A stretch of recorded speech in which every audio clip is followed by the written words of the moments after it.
That's right. Today is picture day here at the Big A. They told Gooby and I 6 o'clock. That's why we're not in there. Obviously, they took that picture earlier today as we get you ready for game 2 of this 3-game set between the Halos and the Tampa Bay Rays. Hi, everyone, from inside the Big A. I'm Victor Rojas along with Mark Gubica. Glad you could join us for Angels baseball once again. Last night, a tough loss in game 1 to the Rays, but tonight they've got Ervin Santana on the mound, a guy who's thrown the ball exceptionally well. He's got 3 straight wins and coming off a very good start against the Boston Red Sox. Victor, the right guy to have on the hill, the guy that can throw up those zeros early in the ballgame and allow the offense to try to relax. Because you mentioned that he has been throwing the ball so well of late. Not only he's won those last 3, ERA at 2.66. That tells you how good that slider has been, how good that fastball, his tempo and location of all his pitches have been very good. And of course, he's done exceptionally well against the Rays, particularly at home here. He's won all 3 home starts in his career. ERA at 1.21. So he throws the ball well against these guys. He's got a lot of confidence, which you need against a club as good and as versatile as the Rays are. Well, as good as Ervin Santana has been, the offense continues to be sporadic. We saw that last night against James Shields. They had plenty of opportunities to capitalize. The one guy who has been swinging a very hot bat of late has been Howie Kendrick. Well, Howie's been hitting the ball so well in the month of August, in 333 this entire month. He's seen the ball well because he's driving the ball the other way. He's not trying to pull pitches on the outer half, of which a number of the Angel hitters have done of late. Inside-out approach, up the middle, driving the ball when it's on the inner half, doing whatever it takes as far as where the pitcher is throwing the baseball. That's why he's been so successful in this month, and of course he's been incredible against the Rays in his career. 405 batting average, 61 RBIs on the season, which ties his career high. Hopefully he'll get a few more RBIs tonight and give Ervin Santana those few extra runs to be able to relax and challenge the Ray hitters. I'm going to go out on a limb and say over the next couple of weeks he's going to set a new career high in RBIs. Yeah, well, that's kind of how I roll. Ervin Santana is going up against Wade Davis. It's game 2 of the 3-game set against the Tampa Bay Rays here at the Big A. Sit back and relax. We've got lineups and first pitch when we return.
Jack's Big Chicken Sandwich.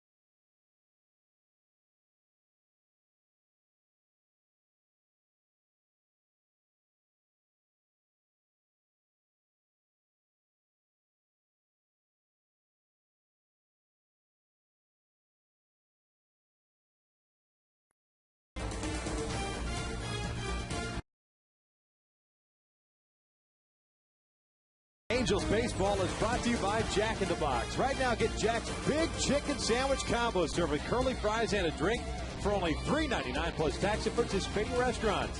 And by the Lexus Golden Opportunity Sales Event. It's here, but not forever. Now through September 7th at your local Lexus dealers. A lot of Angel fans in attendance. Blanket giveaway night tonight. Perfect night for that. Oh, absolutely. It is Balmer tonight here at the Big A. Game 2 of this 3-game set.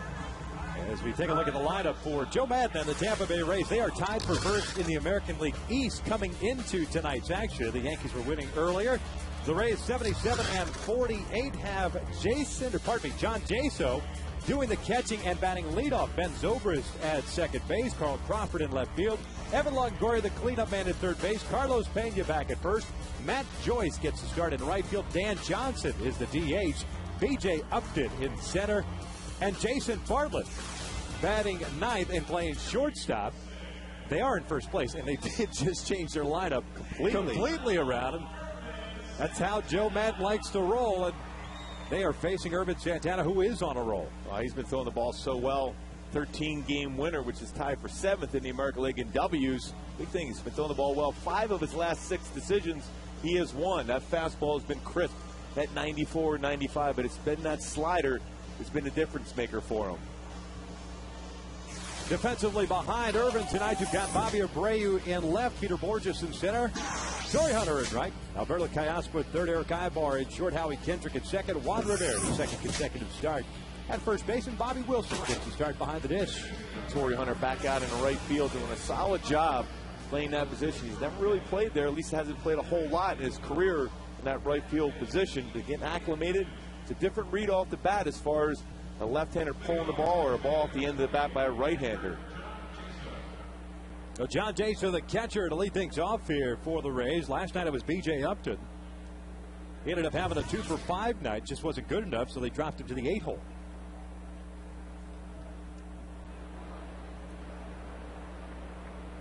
Here's Jaso, takes a fastball for a strike. B.J.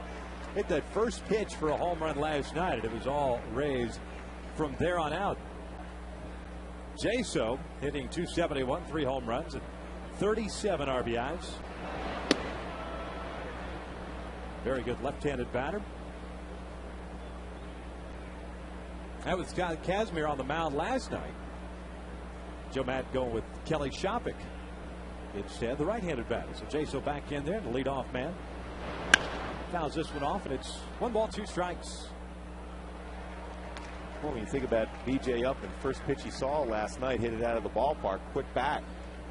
Also hit .387 in his career against Urban Santana, but moved down to the number 8 spot.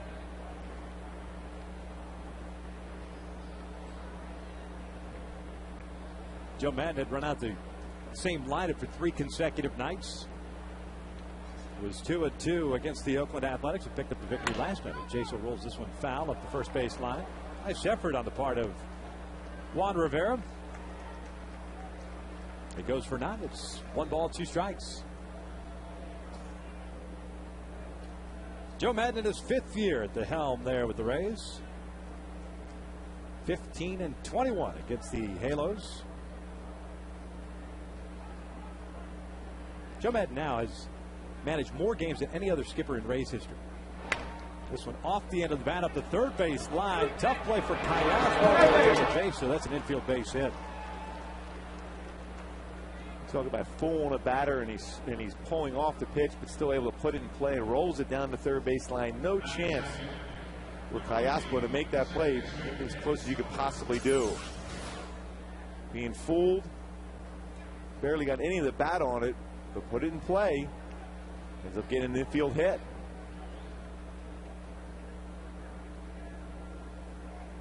So the leadoff man is on board for Ben Zobrist. Last night got the start in right field. Tonight playing second base. Zobrist was 1 for 4, had 2 RBIs in that first inning. A single to right field. .256 average, 7 home runs, 56 driven home. And one thing you got to keep an eye on with the Rays as far as their ability to steal bases. Urban Santana has allowed 26 stolen bases against them this season. The Rays will be very aggressive.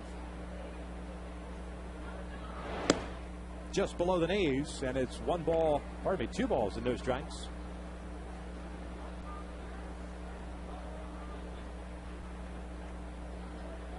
Urban, as we pointed out, coming off a very good start against the Boston Red Sox, limiting Boston to 2 earned runs in 7 innings in 105 pitches.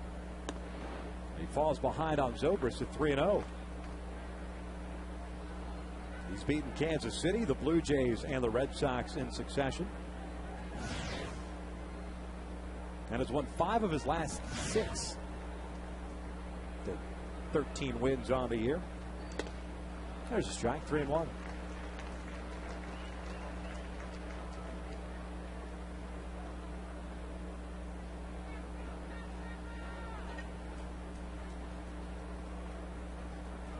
Jaso doesn't run that well, but he will take off on occasion. He does so right there.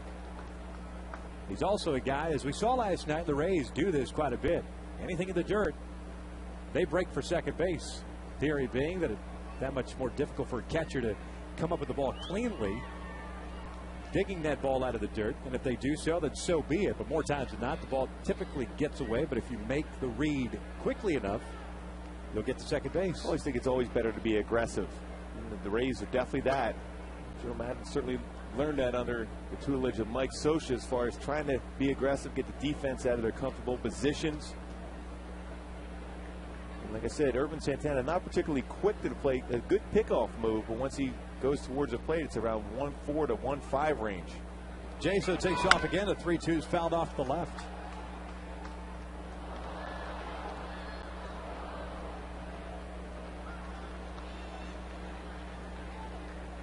One thing I haven't seen out of Urban is that slide step. Generally, if you're a pitcher, you give your catcher the best chance around 1.2 to 1.25 range. That's about 1 1/4 seconds. That way you have a chance to make that throw to second to be able to get the would-be base stealer.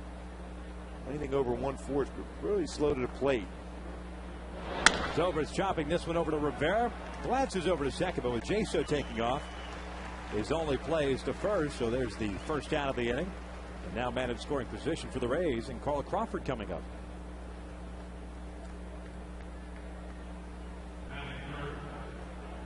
Crawford last night wore the collar, 0 for 4.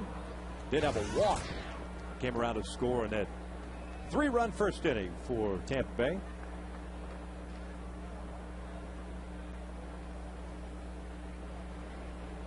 We talked about the opportunities that the Angels had last night against James Shields. Even from the get-go, the Halos were just 1 for 11 with men in scoring position last night. The Rays just 2 for 13.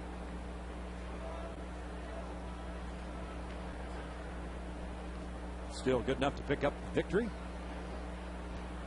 A 4-3 finale there. Santana will call out Wilson to talk things over here. Well, when you can score 3 runs like they were able to do in that first inning, set the tempo, even though you're trying to battle your way back and had some chances, this is a difficult task at times, especially when you're facing a guy like James Shields, who had 10 punch-outs on the game. Didn't necessarily have his best stuff overall.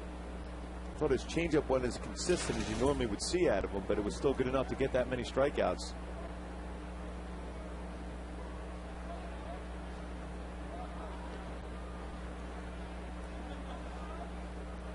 First pitch to Crawford is cut on and fouled back. Good on speed pitch. With the third baseball that had a weird swing against Urban Santana, hit off the end of the bat. Jaso got a base hit out of it. Comes up at the end of the bat and breaks the bat also. Well, it's an aggressive bunch. The Rays collectively hitting just 251 on the year. In the month of August, just hitting 235. Yet, because of their aggressive nature, they will score runs in bunches. Late on that pitch. And it's no balls, 2 strikes.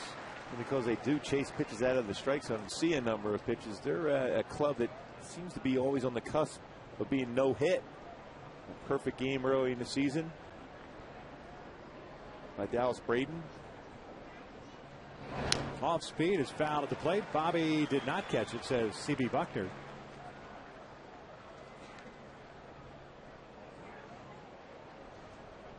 Count remains at no balls, 2 strikes. That's a pretty good curveball. Clearly hits the dirt. Goes into the glove off, getting into Bobby Wilson, but it was a perfect pitch. That's the thing Irvin's been using a little bit more early in the ball game against left-handed batters, that curveball. He went around on that breaking pitch. Down goes Crawford. There's out number 2. First punch out of the night for Irvin. Oh, it had more of that slider tilt to it than the curveball. And that's the luxury that Irvin has. Not only has that good fastball up there this year on a consistent basis as far as the velocity at 94, but it's been the assortment of breaking pitches. That was a slider for sure. You could tell by the break on the baseball and the way the seams rotated. That was the slider, but he also will throw the curveball. And he's been mixing more and more his changeup that makes the fastball that much better later in the game. So 2 outs. Jaso still at second. Here's Evan Longoria. Swings the first pitch, and it's an off-speed one, and it's no balls and a strike.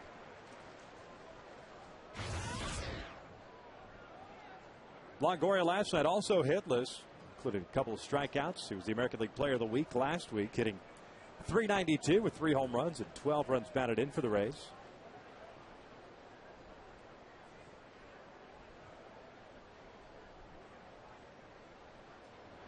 Tampa Bay, even with that .235 average in the month of August, are 13-9 in August, due in part to the fact that the pitching staff continues to do its job, a 3.44 ERA. As a matter of fact, the only hiccup that they've had this year as far as a month of baseball as Longoria puts it out towards shallow center. Here comes Peter Borges. He'll make the running cab for the third out. That was the month of June when they were 11-14 with an ERA of just over 4. Nothing happening for the Rays here in the top of the inning.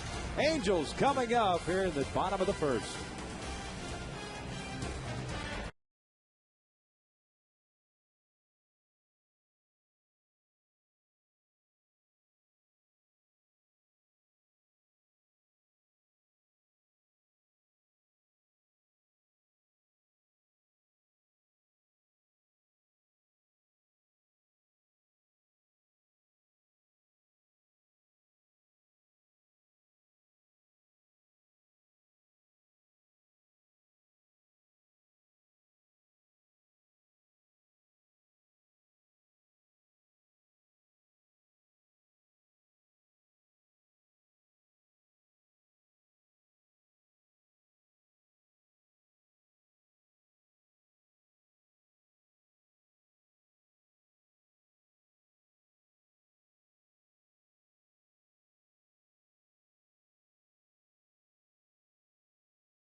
Warm and muggy here in Anaheim.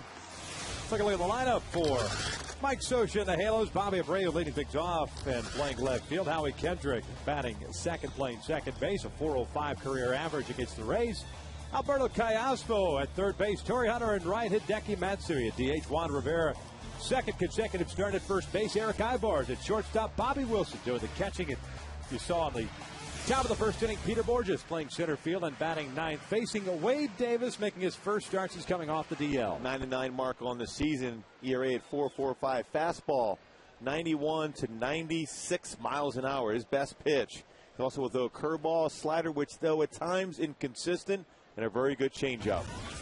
Davis, a guy that can run it up there in that low to mid 90s on occasion. The last time prior to going on the disabled list, they were concerned about the tightness that he had in the back of his shoulder. He's actually just in the 86 to 87 mile per hour range, and that's why he ended up on the DL as Bobby takes up and away. So the question is, they say he's all right. The question is, what will the velocity be? How will he look tonight? Well, the big thing, too, is a lot of times when you're a young pitcher, you have discomfort in your throwing shoulder. It's all of a sudden your mechanics get out of whack and you're trying to force the pitch through, and you worry about how hard you're throwing instead of just worry about location and movement on the pitch.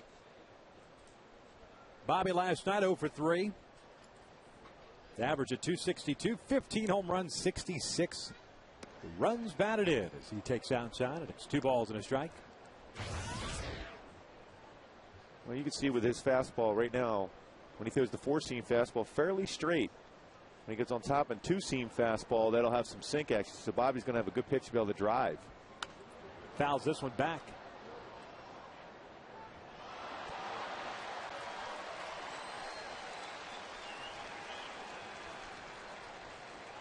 "17 consecutive games for Bobby Abreu in that leadoff spot. It all started on Friday night in Detroit, as most things do.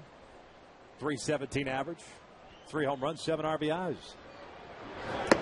Takes a called strike 3. C.B. Buckner rings him up, and Wade Davis picks up his first strikeout. Defensively for the Rays tonight, you've got Crawford in left, Upton at center, Matt Joyce in right field. In the infield, Longoria and Bartlett on the left side, Zobrist and Pena on the right, with Jaso doing the catching. Ben Zobrist, who was playing right field last night, now playing second base. The versatile player, Mike. The thing about Mike Socio with the Angels and, of course, Joe Maddon with the Rays, they have their guys playing a bunch of different positions, versatile as long as they get their bats in the lineup. That's the important thing. Zobrist, a guy who came up as a shortstop in the Houston Astros organization. Part of that Aubrey Huff deal a couple of years ago, and certainly his Fleurs had that big year last year. As Howie has a 1-ball, 1-strike count. His average of .279 with 9 jacks and 61 driven home. This after the 2-for-3 night last night. Double, a single, also a sac fly that put the Angels within 1 in the 7th inning last night. Just could not figure it out in the 8th and 9th.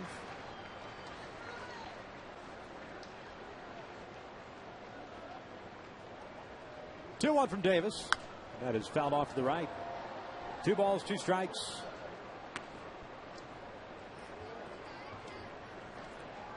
Wade Davis, a tall drink of water.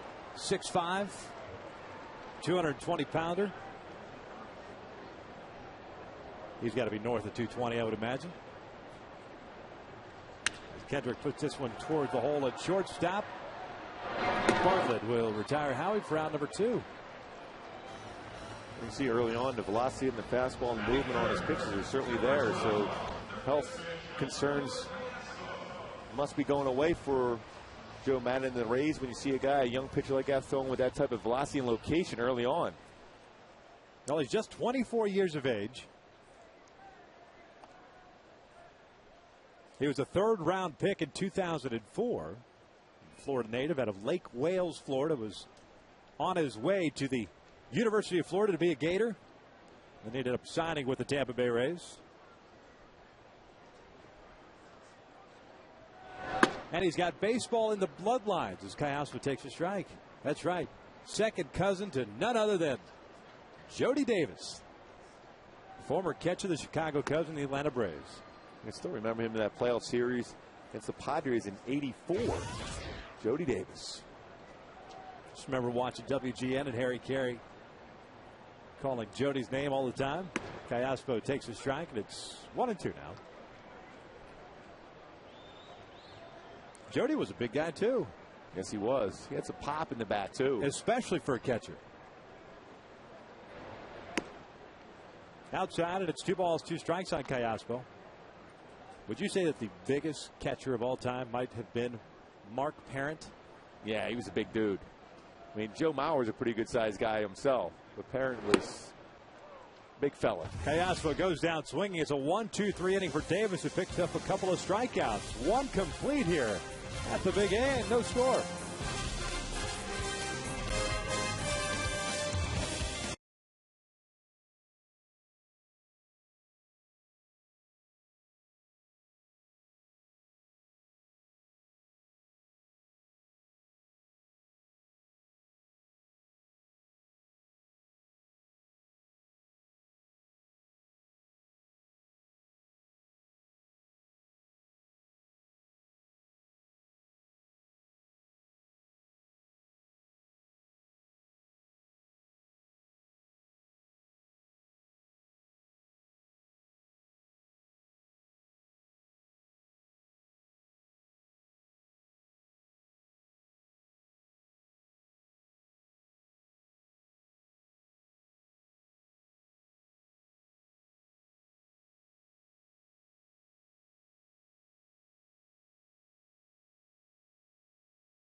And Dan Johnson.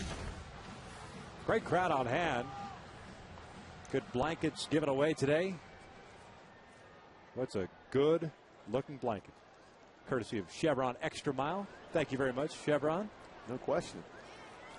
I'll be stopping by tomorrow and filling up the gas tank at Chevron. There you go. And then you're going to put that around your shoulders right now. You're a little bit cool. Got the goosebumps right now. Carlos Pena to lead things off, hitting .213 on the year, 24 home runs. 72 runs batted in as he looks at a fastball. Apparently that was up and away. 1 ball, no strikes. Pena's 1 for 3, had a base hit in the 3rd inning of last night's game. Takes a fastball in there.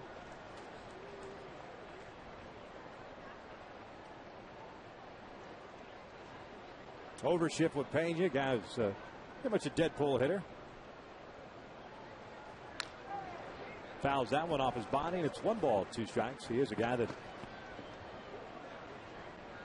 is signed through this year. He will be a free agent at the end of the season. A young man who has expressed his desire and his joy to be playing for the Tampa Bay Rays. A little bit different now than it was, say, 5 years ago. A pitch down and in. It's 2 balls, 2 strikes. He's always seemed to have a tough time sticking with the club and staying healthy, but he's definitely found a home with Tampa. Batting average not generally high, but the run production, which is the most important thing in my opinion, has always been effective with the Rays. Lays off the breaking pitch. Full count now. He was a 10th overall pick at one time, the Texas Rangers. That was back in '98. People forget that he actually had a very good season. Not average-wise. We're talking about power numbers and RBIs. With the Tigers back in '04, 27 home runs, 82 runs batted in. As he takes down and in, and that's a walk.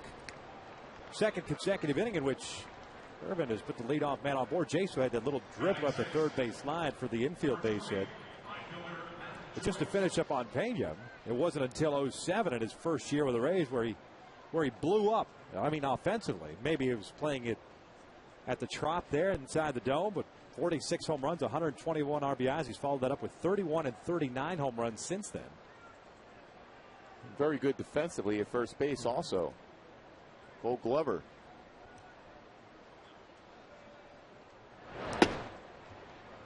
Matt Joyce takes down low. Joyce getting to start in right field, hitting .223 with 6 home runs, 28 RBIs. In his career, 0 for 20 against the Halos with 1 RBI. Rips this one into right field, and that donut is no longer. Pena heading over to third base. Torrey does a nice job of cutting it off and getting the ball back in. And the Rays here in the second have runners at first and third with nobody out, and Dan Johnson stepping up. That's pretty quick hands by Joyce. Always been a guy that ton of potential himself. You know, he did move the back leg, was able to get the hands through the zone and drive that ball hard in the right field.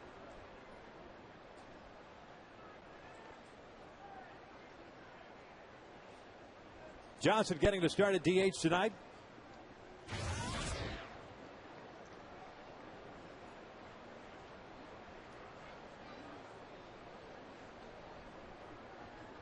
Off-speed pitch, and that is a fair ball past Juan Rivera.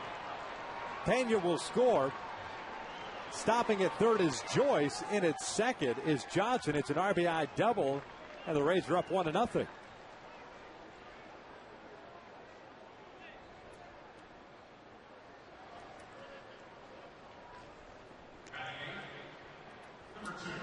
But off the bat, it looked like a ball that perhaps you'd think it'd be an easy play for Rivera at first base. Little bounder up the line. Really, a pitch was destined to be, supposed to be on the outside part of the plate, was on the inner half, and Johnson was able to turn on and got it by Juan Rivera at first base.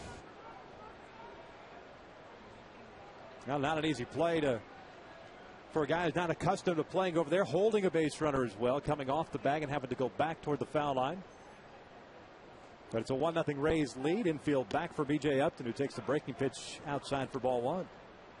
So a walk and back-to-back hits. This after Irvin had gotten ahead of Carlos Pena the leadoff man.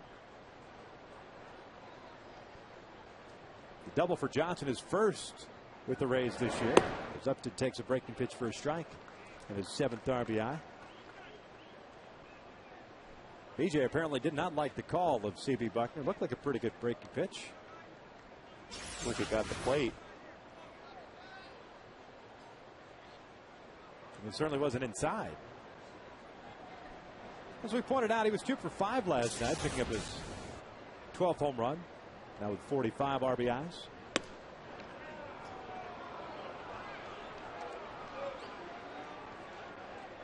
Well, that was a pretty good pitch right back at it.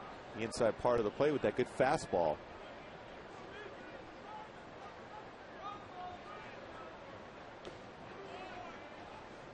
And it's 3-1.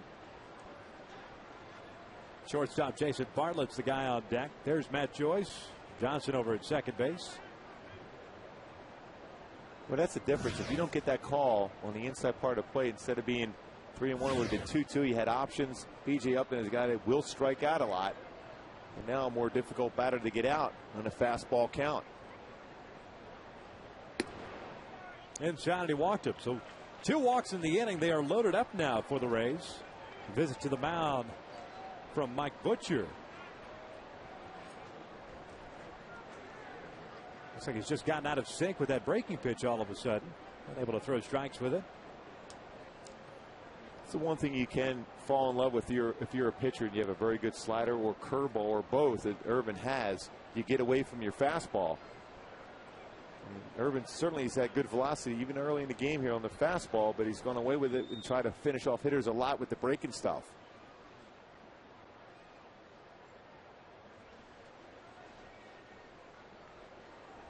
Well, Bartlett comes into this game hitting .247. He's got 3 home runs and 42 runs batted in. Second place hitter in last night's game. Was 1 for 4 with a base hit. Was hit by a pitch as well. See his numbers in his career with the bases loaded. Rays this year, .295 average as a team, 6 grand slams.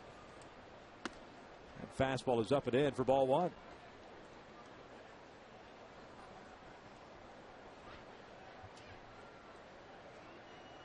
Bartlett pretty difficult to be able to get him to induce into a ground ball double play. So looking for the punch out or a pop up in the infield. Popped it up on the infield. Infield fly rule to be called. 1 out.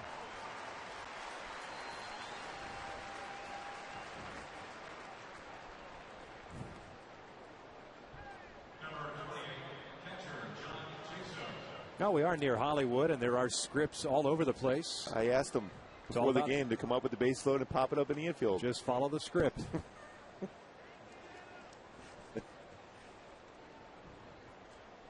So base is still loaded. 1 run in, Rays up 1-0. Here's John Jaso, the catcher.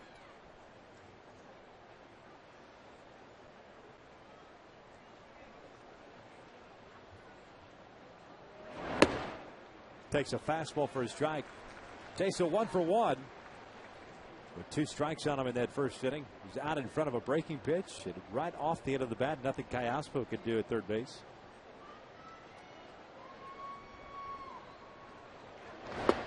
Lays off that breaking pitch. That'll leave it a count at 1 ball, 1 strike.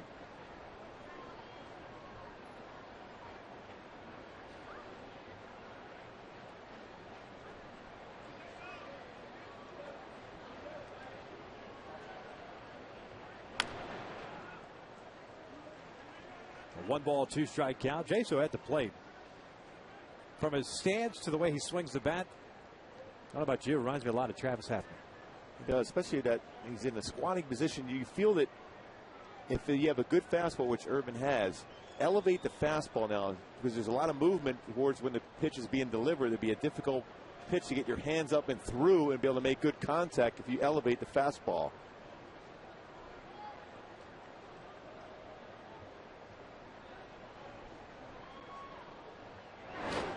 Takes the breaking pitch down low. That's 2 balls, 2 strikes. Jaso, a guy who went to Southwestern Junior College down in San Diego. 12th round pick in 2003.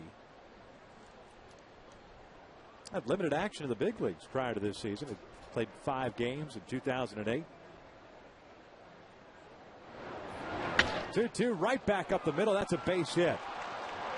Joyce scores. Johnson is coming home. The throw is right off the mound. It's a 2 RBI single. The Rays are up 3-0.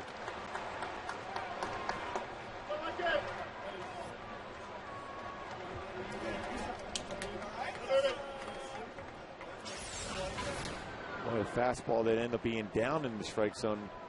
Left-handers love the fastball down. Is able to keep that same eye level because of the breaking pitches the 2 before were at that same plane. Hits the ball up the middle hard and gets 2 RBIs out of it. But just like last night, the leadoff man for the Rays, 2 for 2 in his first 2 ABs. And both guys have 2 at-bats in the first 2 innings of the game. Jaso now with 39 runs batted in. Here's Ben Zobrist with 1 out. Runners at first and second. Runners go. At least the guy from second heads over to third. And B.J. Upton's in there safely with a stolen base. Well, he had that look as he was taking his lead, trying to time Irvin Santana. B.J. Upton now with 36 stolen bases on the season. Had a pretty good jump.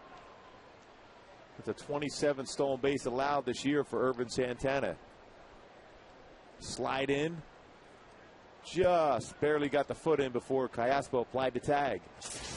Upton is 24th of the year. He's only been caught 3 times. Now you've got to be cognizant of Jaso. We saw him going in the first inning at some point as Zobrist lost a lazy fly ball to shallow left field. A long run for Ibar. Ibar makes the catch, forgets how many yards there are, and that will allow Upton to score. Jaso to second. Nobody at third base, and Jaso advances an extra 90 feet. 4-0 Rays. Eric Ibar completely forgot, or at least was oblivious to the fact that there was a man at third base making that catch on the run. Abreu had to point it out, then airmailed everybody all the way home, and Jaso took advantage of it. I mean, that's a great play initially, too, by Eric Ibar. He forgot how many outs there were. Exactly. Bobby was trying to tell him at that point there's no chance. And then, as a pitcher, when you release the ball, there's certain positions you have to be. Irvin Santana had to be at third base because you got Callaspo going out, you have Ibar going out. You can't be a spectator if you're a pitcher. You got to be at a base to make sure you prevent that from happening. Irvin was behind the plate, anticipating a play from Ibar. That's why you drift in between third and home, and you just have to go as quick as you can to third base. There's no way, no one else can come over there and be in that position. Well, that goes as a sac fly. Zobrist picks up his 57th RBI. Credit Jaso for the alert base run. Just a defensive lapse on the part of Ibar. Well, you know, those things just can't happen. Especially when you know you pretty much have to be in a position to win a ton of games in a row.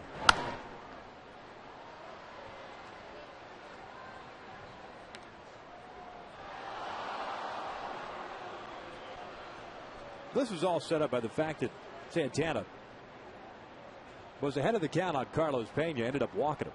Leadoff man guy who's prone to the strikeout.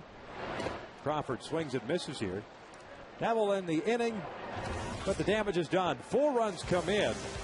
It happens on 3 hits with a man left on. We head to the bottom of the second. 4-0 Rays.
Torrey Hunter, Hideki Matsui, Juan Rivera to face Wade Davis. About a 1-2-3 bottom of the first, including a couple of strikeouts. Halos in the same predicament they were in last night, down by 4 runs early in this game.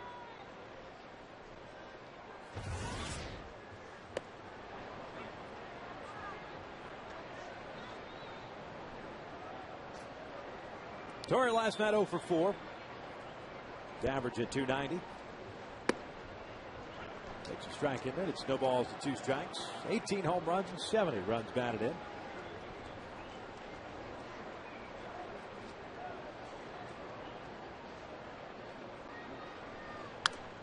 Fouls off that pitch. It's still no balls and 2 strikes.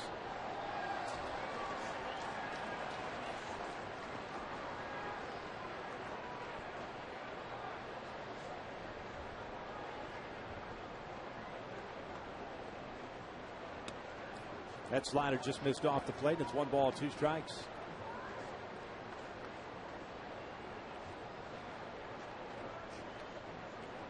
Well, Davis here in the early going, certainly not showing any ill effects of that tightness in the back of the shoulder as far as the fastball is concerned. You see that one at 94 miles an hour. And the big thing for him is keeping his balance on that pitching rubber. And you see the fastball at 95. He's throwing a changeup at 80. Out toward right field. Joyce giving chase. Not going to get it. 1 hopper off the fence. It's a leadoff double for Torrey Hunter. Generally, Torrey will have troubles with a fastball on the outside part of the plate if it's down around knee level. But when it's elevated up in the strike zone and out over the plate, he drives that ball very well the other way. Now, 3-play, 4-seam fastball. Elevated.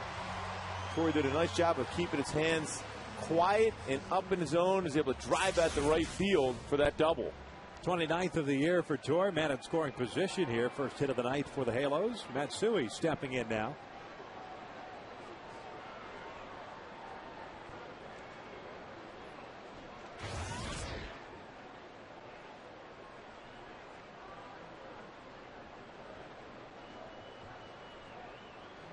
Matsui hitting .258 on the year. Had that 2 RBI double last night, notching his 64th and 65th RBIs.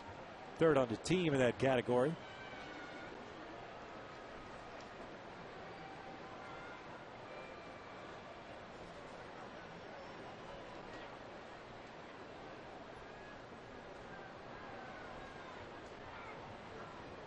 Bartlett trying to keep Hunter close to the bag at second.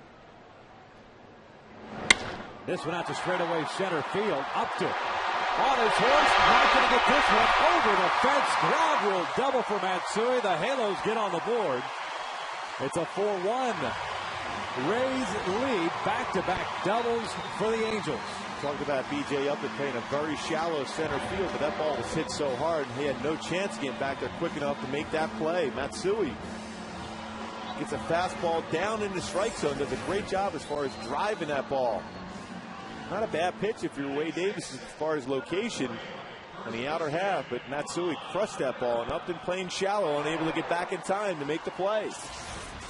20th double of the year for Hideki Matsui, now tied with Bobby Abreu for second in the RBI category. There's Rivera, the first baseman, hitting .260 on the year with 12 home runs. 44 runs batted in. He swings through the first pitch fastball there, 95. It's 0-1.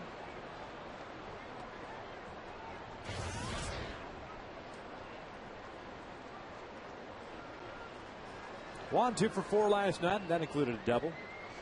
Also had a base hit back up the middle off James Shields, who ended up picking up the victory last night, his 12th of the year. Pitching into the 7th inning. 0-1 upstairs. 1 ball, 1 strike.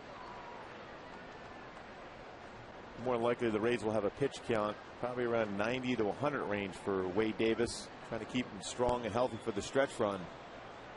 Last pitch in the big leagues back on August the 5th. That was against the Minnesota Twins. It's when they noticed that drop in velocity. Ended up pitching 6 innings, but gave up 6 runs. Got a no decision. Curveball drops in there. That's 1-2. That was a pretty good curveball after a number of fastballs in a row.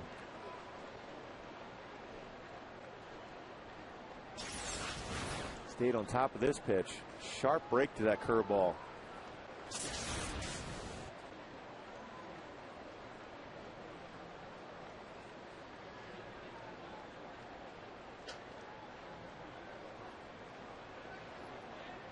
Davis glancing back to Matsui.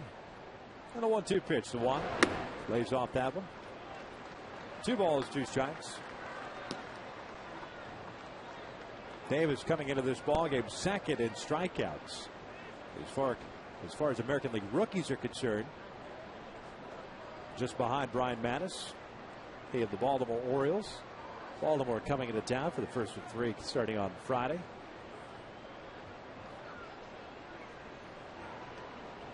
The 2-2. Juan on the ground is short, unable to advance Matsui. There's the first out of the inning. Was able to throw that fastball inside after a curveball, the outside part of the plate, then backed it up with a slider, then ran a fastball in on the hands of Juan Rivera. Gets the easy ground ball into the shortstop. Pretty good pitcher for a young pitcher. So 1 out. Matsui still at second base, and here's Eric Ibar, the shortstop.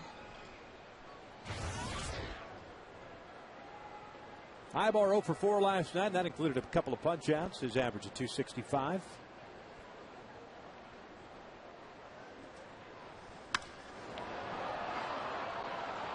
Swinging at a high fastball, and he pops it up to right. Joyce will make the catch.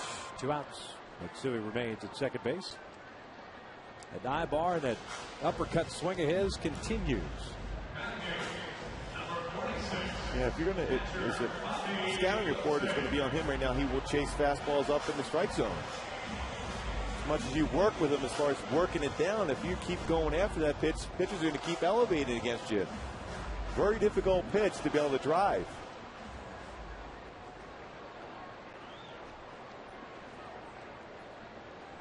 So 2 outs. Bobby Wilson at the plate. Torrey Hunter and Hideki Matsui back-to-back doubles here in the second to put the Angels on the board. And Wilson takes a curveball for a strike. Bobby hitting .222, 4 home runs, 13 runs batted in. Bobby definitely a guy that likes the ball in the inner part of the plate. And Wade Davis, we've seen so far, will throw that fastball inside.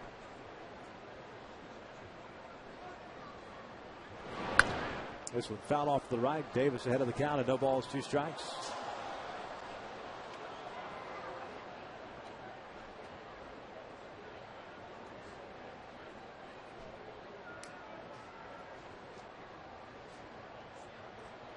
Bobby hasn't played since last Tuesday. That was against the Red Sox, getting the start there at Fenway Park. And the 0-2. Fouled straight back. Got the fastball up. Pretty good swing at it.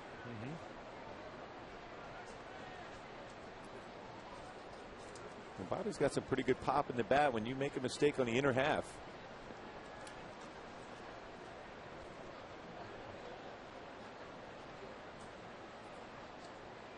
Nobody really holding Hideki on at second base with 2 outs and a 0-2 count.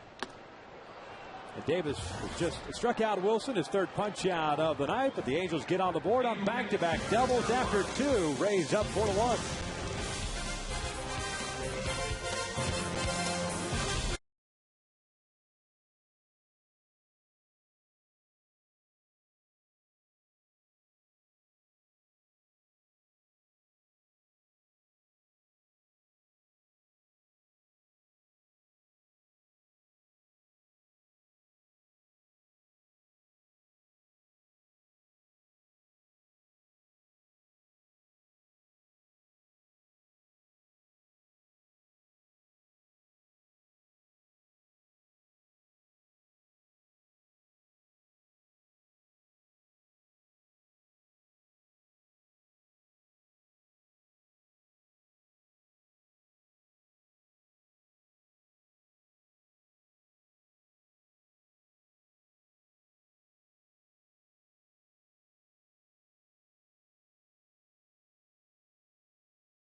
we start the top of the third here at the Big A. Evan Longoria, Carlos Pena, Matt Joyce here against Irvin Santana. What a rough second inning. Walking 2, giving up 3 hits, 4 runs coming across against Irvin. That fastball misses outside of Longoria. Evan 0 for 1. He had a fly ball to shallow center field that Borges made a nice running catch on to end the first. Lays off that breaking pitch. It's 2 balls, no strikes.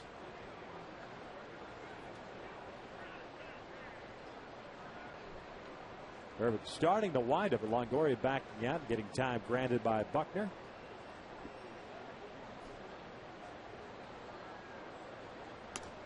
That's on the corner, 2-1.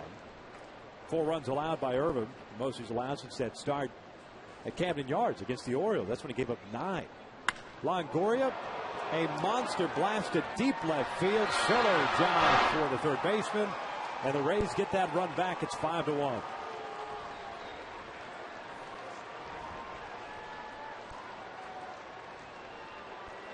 That's one of those things, too. The Rays can hurt you in so many different ways. They can steal a lot of bases, but they also possess a lot of power throughout this lineup.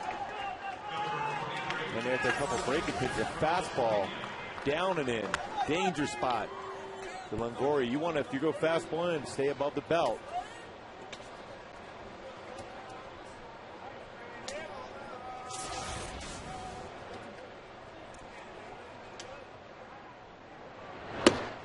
Pena takes a strike.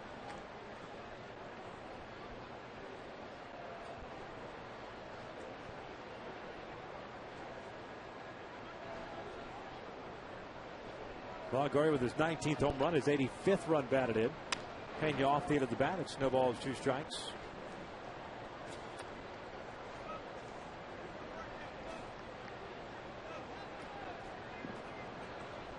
Longoria, even with those 85 RBIs, still not in the top 10 in the American League.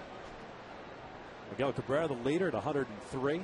Paul Konerko, Adrian Beltre with 86. That curveball didn't miss by much. CB Buckner doesn't give you many borderline pitches behind the plate. Definitely not a low ball umpire. That was a pretty good pitch.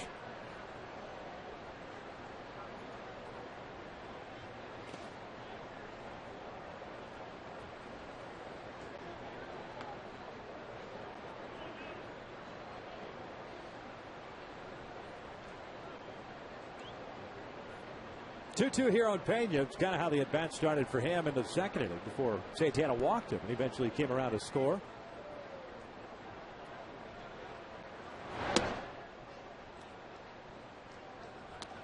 Full count.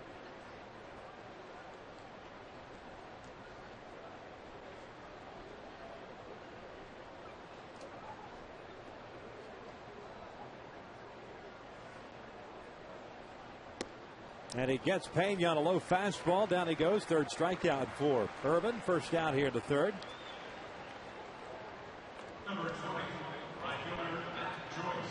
Similar fastball and location. A number of the pitches that he wasn't getting called for a strike, but this time Pena goes after that pitch and swings and misses.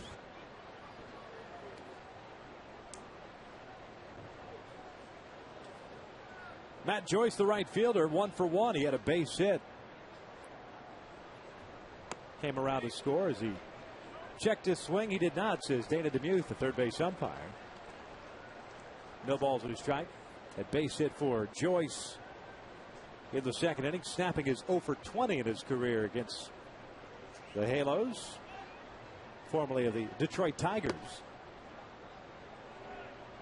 Joyce coming over in that trade for Edwin Jackson a couple of years ago. It's amazing how many times Edwin Jackson has moved already with that type of arm that he has. Come up with the Dodgers, D-backs, Tigers, White Sox, Rays. Throwing a no-hitter already in his career.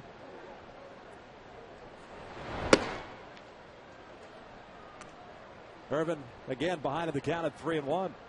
60 pitches already thrown by Santana tonight. We're in the third. 33 strikes, 27 balls. Not quite the ratio that you would like.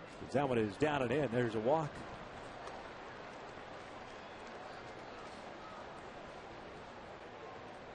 Urban already with 5 3-ball counts tonight. I know the club is struggling offensively, but you can't allow that to affect the way you go out and attack the strike zone if you're Urban Santana or any pitcher on the Angels at this particular point. You got to do what you can to keep the team in the game. You can't worry about as far as the offensive side because you don't swing the bat in the American League. You just got to throw as many zeros as possible, be aggressive. Looked like a hit and run situation, but Johnson kind of pulled up. It's a stolen base for Matt Joyce.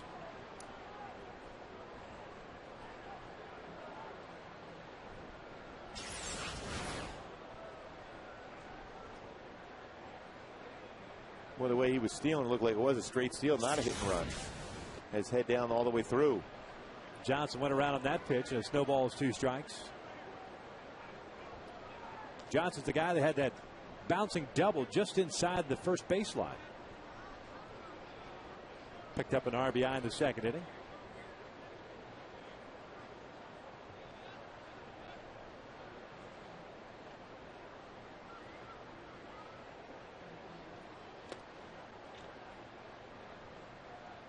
Three straight sliders down and into Johnson. See if he would chase that last one. Try to get that second out. Rays with 5 hits in this ball game. They had 3 in the 2nd. 1 each in the 1st and 3rd innings.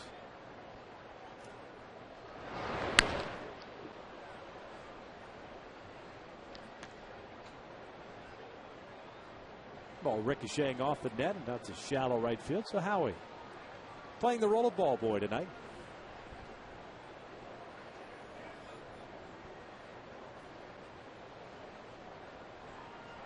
We're having a fastball inside corner right now for Urban.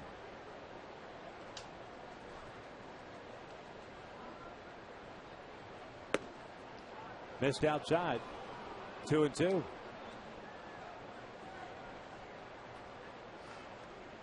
Things getting a little bit tighter for the Angels with Texas taking game 2 against Minnesota Twins tonight. 4-3 the final in that one.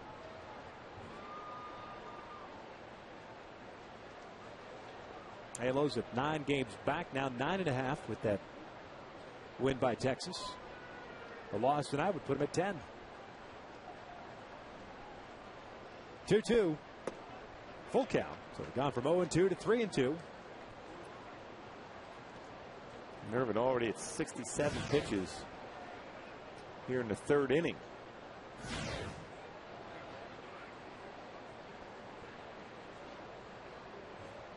Johnson liner right back to Urban.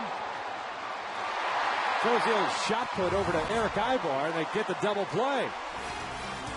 Well, the German national team would be happy. Rays get a run on the Longoria home run. They lead it 5-1.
Rays lead it 5-1 here in the bottom of the third. Halos setting up 9-1-2. Borges, Abreu, and Kendrick here against Wade Davis, who has 3 strikeouts. They have a back-to-back doubles in the second inning, but that was it. The Angels just could not put together a string of runs. Borges sitting 169 on the year with a home run and 6 runs batted in. Was 1 for 4 last night. Takes a fastball in at the knees. Peter also picking up a stolen base in last night's game. His third.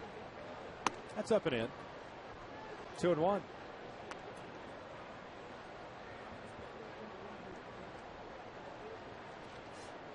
Rays with 4 in the second, 1 in the third. Halos with 1 in the bottom of the second. That's ripped off the glove of Evan Longoria. And that is a base hit to lead off this bottom of the third inning. Maybe Evan still more concerned about showing the home run sign as he headed into the dugout than worrying about that line drive. Well, that ball was by him. His reaction was a little bit slower. Thinking maybe the board just might lay down the bunt instead of get the line drive right by him. This is what we were talking about after the home run, kind of signaling to the crowd that he hit one. Really? Was that a home run? That was a home run, actually, when it goes over the fence here in the big leagues. Since when? It normally gets counted as a run and 4 bases. And most guys act like they've been there before. And most pitchers remember that. One could only hope. Bobby, a strikeout victim in the first. He went down looking.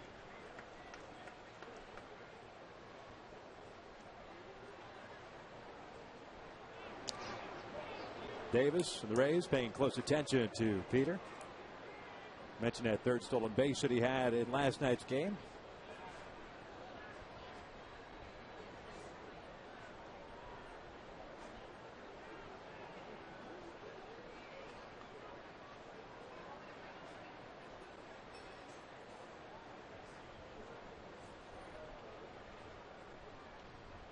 Bobby takes that breaking pitch outside. It's 1 ball, no strikes. Boy, Davis, very similar. I was going to say the same as James Shields last night.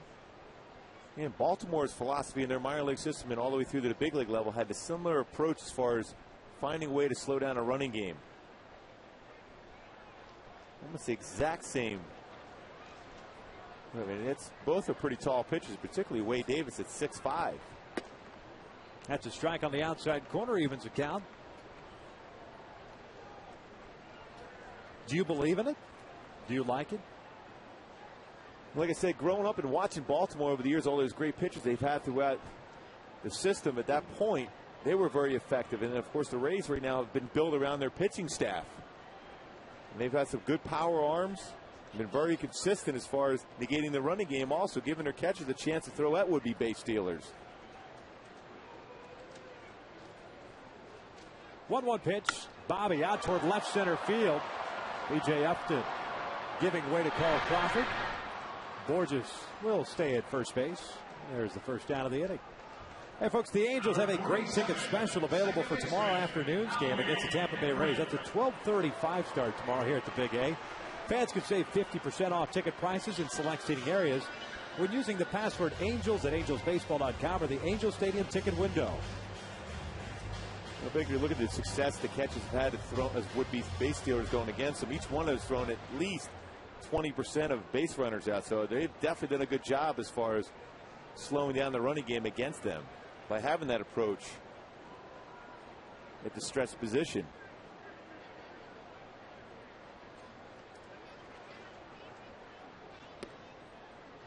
Davis's motion not as pronounced as that of James Shields. Shields very deliberate.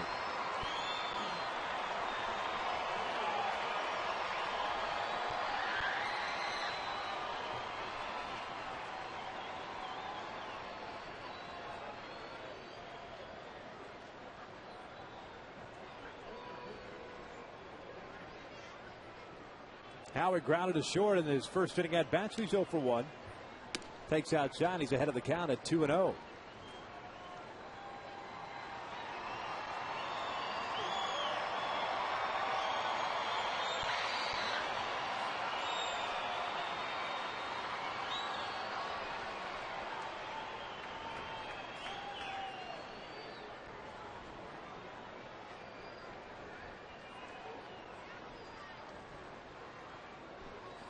Quick throw over there. Nice dig out of the dirt by Pena. Davis throwing a pretty good fastball in the dirt over there. Not only that, having to hop over Borges as well.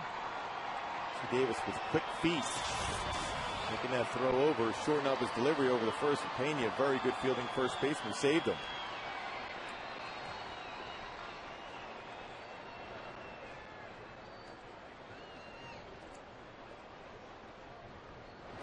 That's upstairs. 3 balls and no strikes with Callaspo on deck.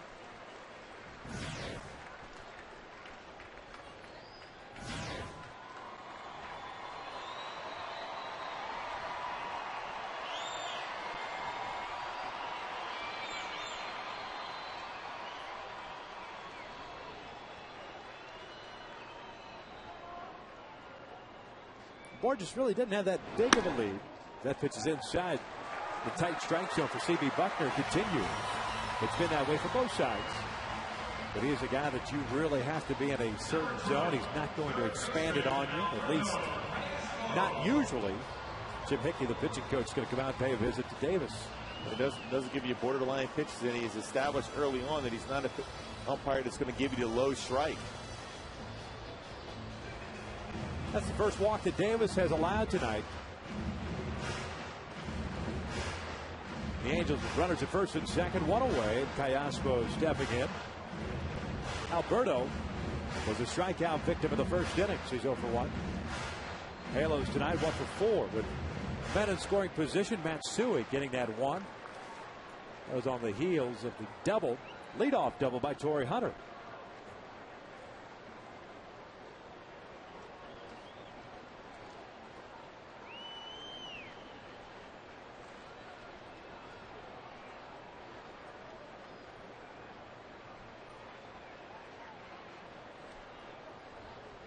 Alberto takes up and away, and it's 1 ball, no strikes.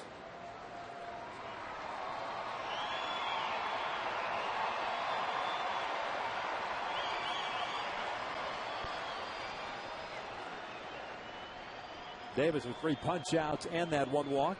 Good opportunity for the Angels to get something going here with a couple of men on. Davis trying to find a strike zone. 2-0.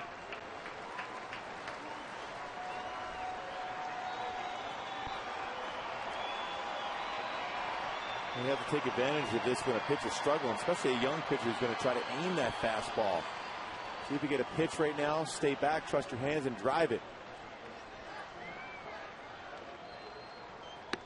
There's a strike, 2-1.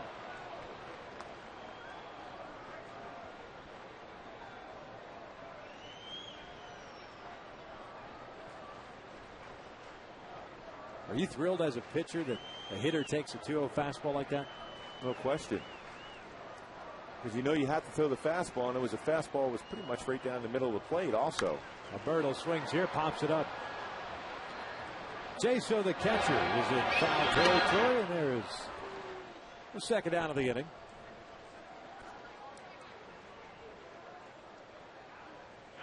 That'll bring up Torrey Hunter. This is when you need your team leader to pick up the club here and get an extra base hit. Get a good at bat, first at bat against Wade Davis, a fastball that was elevated on the outer half and drove it very hard to right field for a double. That's the type of swing and the approach he's going to have here to pick up the club.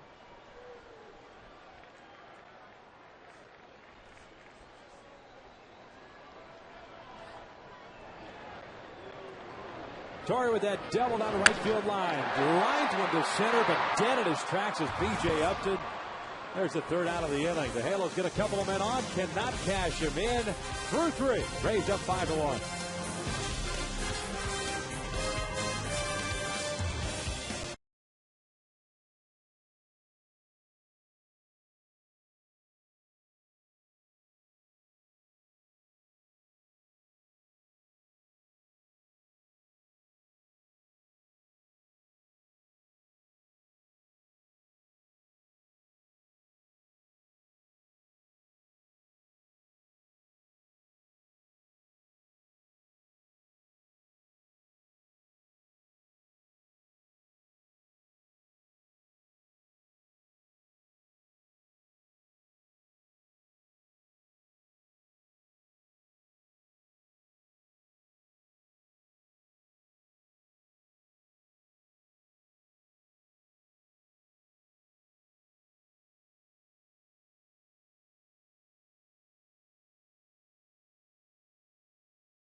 5-1. He's just not happy. He's not happy right now that the offense is unable to produce some runs. They had a chance. These guys are unhappy as well. Trying to rally caps, everything to get the offense going. Do you think that's a legit rally cap for we're hoping. Fashion statement? We're hoping. B.J. Upton takes a breaking ball for a strike. Just dropped a rally cap. Nice. We're reaching. Yeah. Upton, Bartlett, and Jaso. Believe it or not, that's 8, 9, and 1 for the Rays tonight. B.J. Upton usually in that leadoff spot. Dropped down to the 8th spot in the lineup by Joe Madden. Had a walk and a run scored at the second, so official AB for him. Breaking ball on the corner, 1-2. And kind of like we saw last night with Scott Kazmir, who scuffled a lot of pitches early on, ended up pitching into the 6th inning after giving up those 4 runs. He did settle down for a little bit, and hopefully that's the case with Ervin Santana. Try to have a quick inning, get you your offense back in, try to figure out Wade Davis, who has been, just like we saw last night with Shields, susceptible.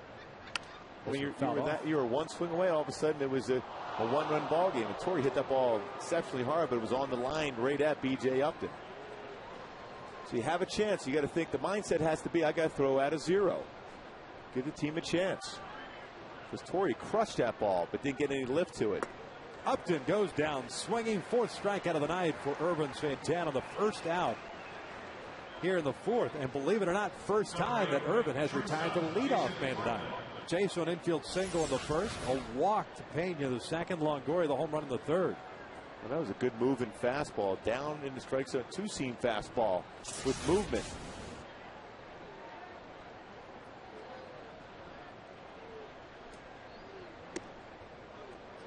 Went right back again with that 2-seam fastball. Very effective pitch. You might not have quite the velocity on there between the 2-seam and a 4-seam fastball, but you have better action on it.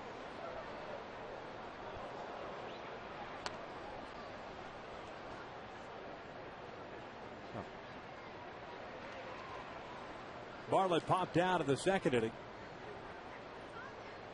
So he's 0 for 1.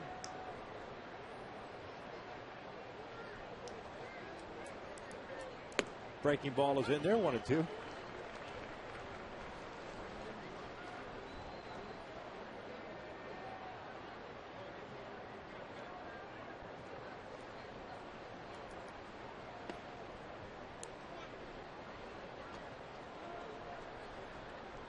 Jason Bartlett, a key component to that run that the Rays had in 2008, their team MVP. He had Garza coming over from the Twins in that Delman Young deal. That double pump by Eric Ibar costing it out here. Routine out just because he had trouble getting that ball out of his glove. Bartlett could run down the line and he's able to reach. The big thing is Bartlett, even though he didn't hit that ball well, ran hard out of the batter's box to be able to beat that play out of first. That slight hesitation, lost the grip of the baseball. Next thing you know, it's an infield hit. That slight hesitation where the ball just got loose.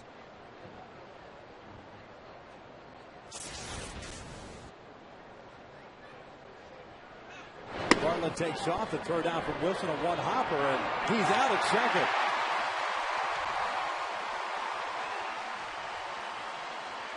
Two outs.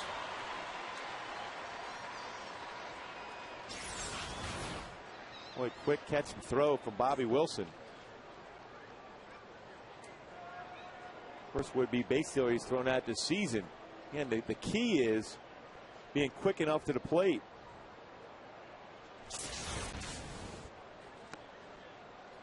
And they've certainly been aggressive. Every time anybody's been on base against Ervin today, they've been trying to steal.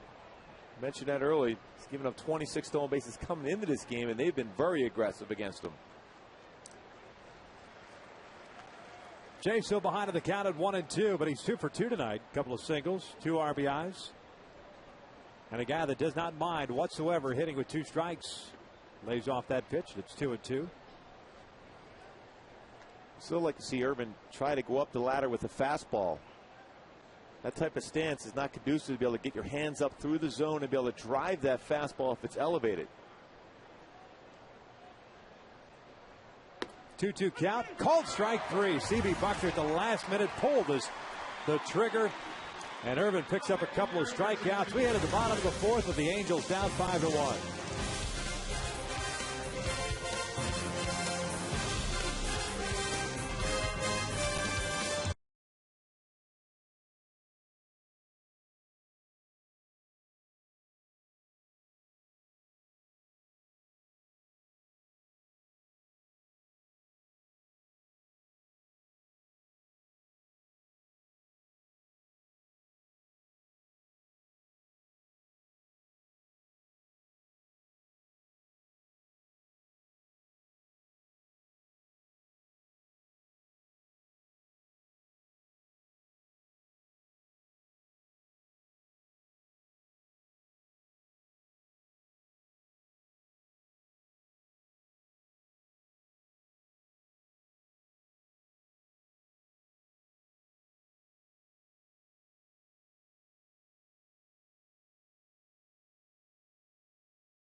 Acura Advance, and by Auto Club Speedway, the Pepsi Max 400 at Auto Club Speedway, October 10th. Gorgeous night for baseball here in SoCal. Right now the Halos down by 4 runs as we strike the bottom of the fourth inning. Wade Davis on the mound for the Rays. He's got 3 strikeouts, 1 walk allowed. Angel fans certainly nestled in their seats with their Chevron extra mile blankets that were handed out before the game. Hideki Matsui to lead things off had that double, an RBI that occurred in the second inning, so he's 1 for 1.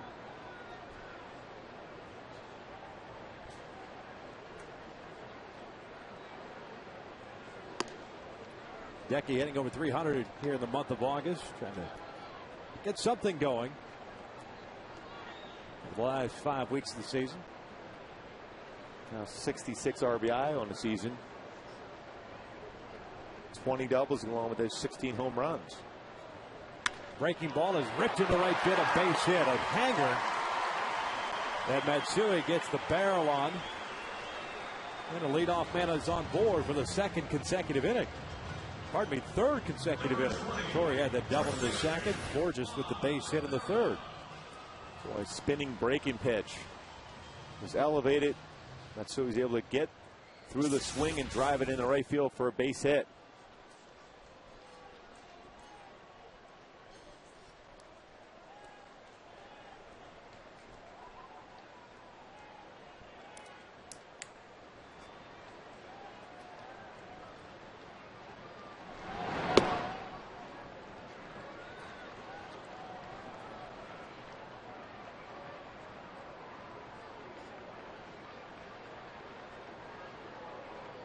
Juan Rivera grounded to short in the second inning, so he's 0 for 1.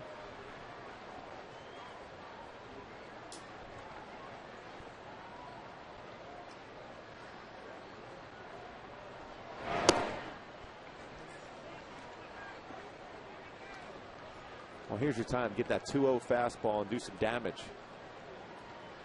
Davis is going to have to try to challenge Juan Rivera here. You got to be ready, prepared to drive this fastball. He throws a breaking pitch, you take it.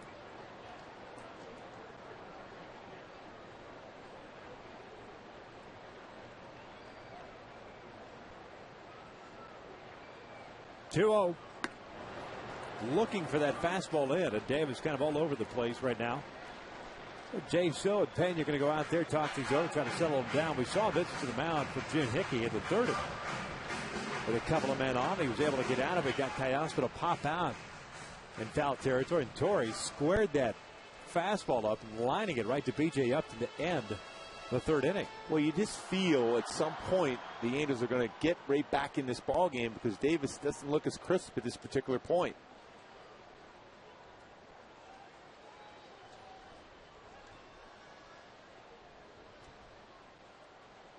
The 3-0.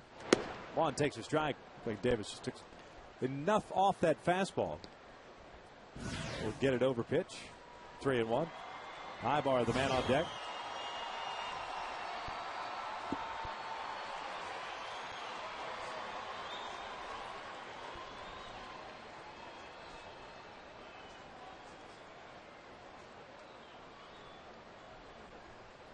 Three-1. That's up and away. Ball 4. So the Halos, just like they did in the second inning, got their first 2 men on board. And Ibar stepping to the plate here. Second walk issued by Davis. Another visit to the mound by Hickey.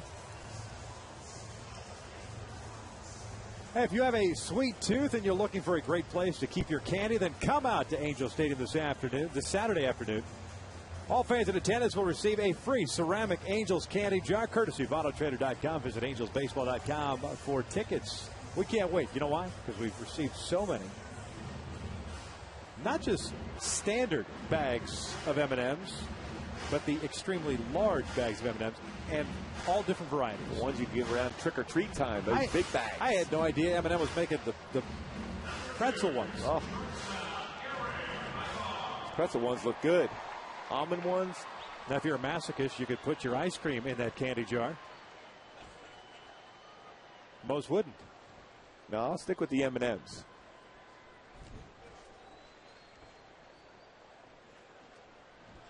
Here's Ibar with 2 on, nobody out. Takes outside. Eric hit a fly ball to right field in the second inning, so he's 0 for 1.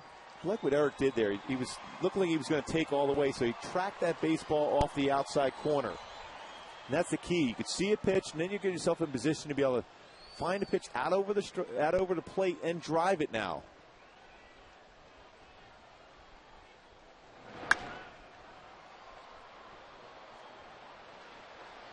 Crawford will make the catch here. There's out number 1.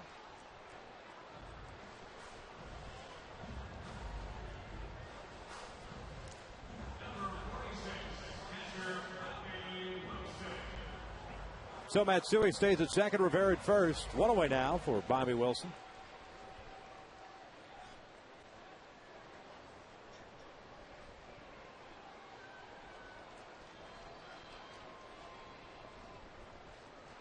Bobby, a strikeout victim, ending the second inning. He's 0 for 1.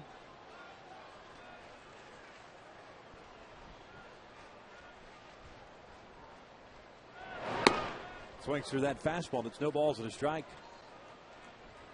Again, elevating that fastball against Bobby Wilson. Wade Davis has been successful throwing that pitch to him.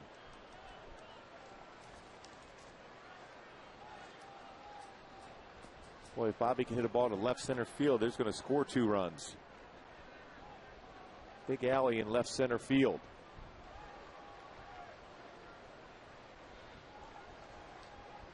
Oh, 1. Bobby fouling one back.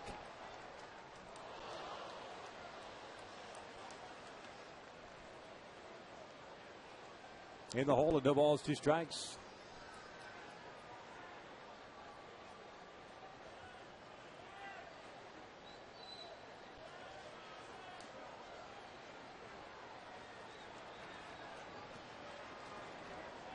Matsui had a base hit to start this frame off. Rivera followed with a walk. Ibar with a fly ball to left. Now Bobby Wilson with an 0-2 count. Ninth place hitter Peter Borges on deck.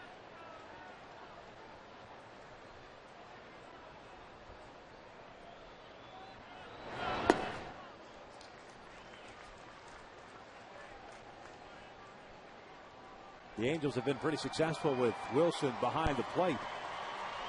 15-6 at his starts.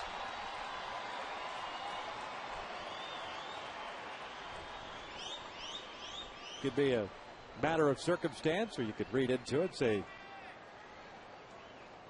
Wilson's the man that needs to be back there, but not the way Scioscia plays it as Wilson chases that breaking pitch. It's foul tip, but hung on to by Jaso. There are 2 outs.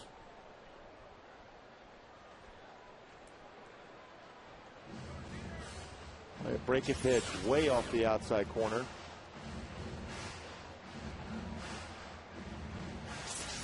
Bobby was questioned, so is Mike Scioscia going to come out and ask if that ball did not hit the ground and see if he gets some help? at first base. If he foul tipped that, it hits the dirt, it's just a foul ball. Thanks, Mike. Is saying, why don't you just ask for a little bit of help? Foul tip for sure, and it goes right in the glove of Jason, so no real question there. They did a good job of turning the glove underneath it. Wilson clocked C.B. Buckner, too, on the chin of the mask with that follow-through. Maybe he figured at that point he can ask him. Maybe he wouldn't remember.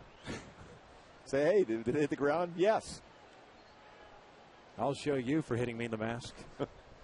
I'm not appealing, sir. So 2 outs, and it's up to Borges.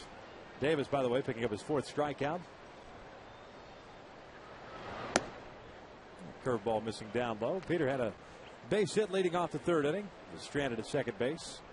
Boy, last inning, 2 guys on with 1 out. No runs so far this inning. 1st and 2nd, no outs.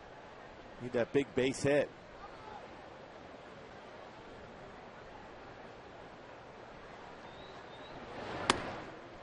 Two and 0.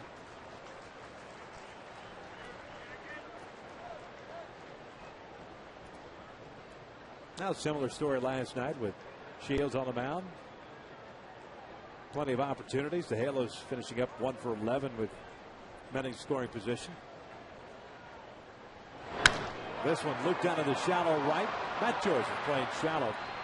He's there, puts it away, and the Halos once again leave 2 on. They've left 5 on base and trail it 5-1.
Ben Zobrist will lead things off here for the Rays, up 5-1 in the top of the 5th inning. 2, 3, and 4 for Tampa Bay. Zobrist, Crawford, and Longoria against Irvin Santana, who's already thrown 84 pitches. The 85th is a cambio. Zobrist waving at that changeup. With no balls and a strike. Zobrist 0 for 1. He grounded out in the 1st inning, had a sac fly in the 2nd. Picked up his 57th RBI. Yanks this one. Watch out, George Hendrick. He still looks smooth getting out of the way of that one also. He's not going back to that batter's box. No, he's going to stay there.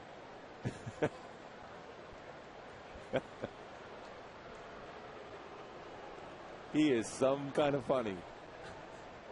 Well, we did that. Look where he's at. He's further back than Kerwin Danley, the first base umpire. He might make his way back to the first base coach's box in about a week or so.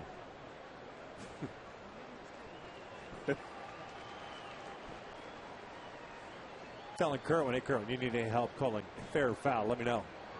Catch it back. He's working his way down to be one of the ball boys here at 402 Long.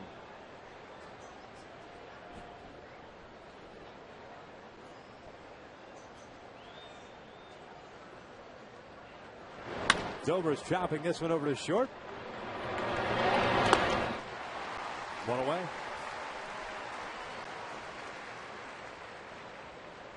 George, one of those guys that's always having a good time. That's Howie Kendrick is kind of playing catch on the infield during between innings here. George, he was part of the Angels fantasy camp a couple years ago. We were fellow coaches. My stomach was killing me for about a week and a half after we left Arizona. He was so funny. He's got some great stories. Well, just imagine if he were a happy-go-lucky guy. Hey, he was the original one with the long pants. Before anybody else, it became fashionable to have your pants down around your cleats and into your cleats.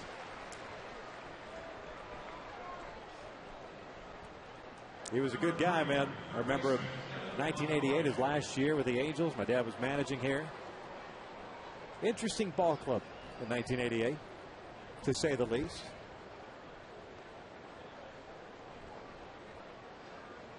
So your dad had fun with that club. Oh, yeah.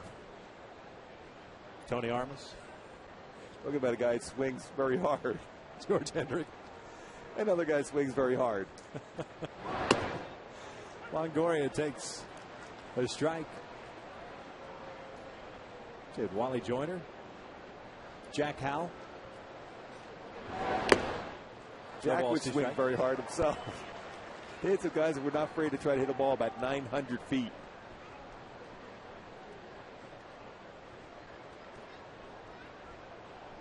Four-time All-Star.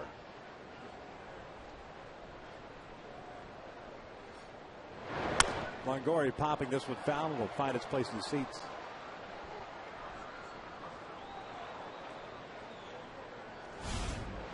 Longoria had a home run that came in the third inning.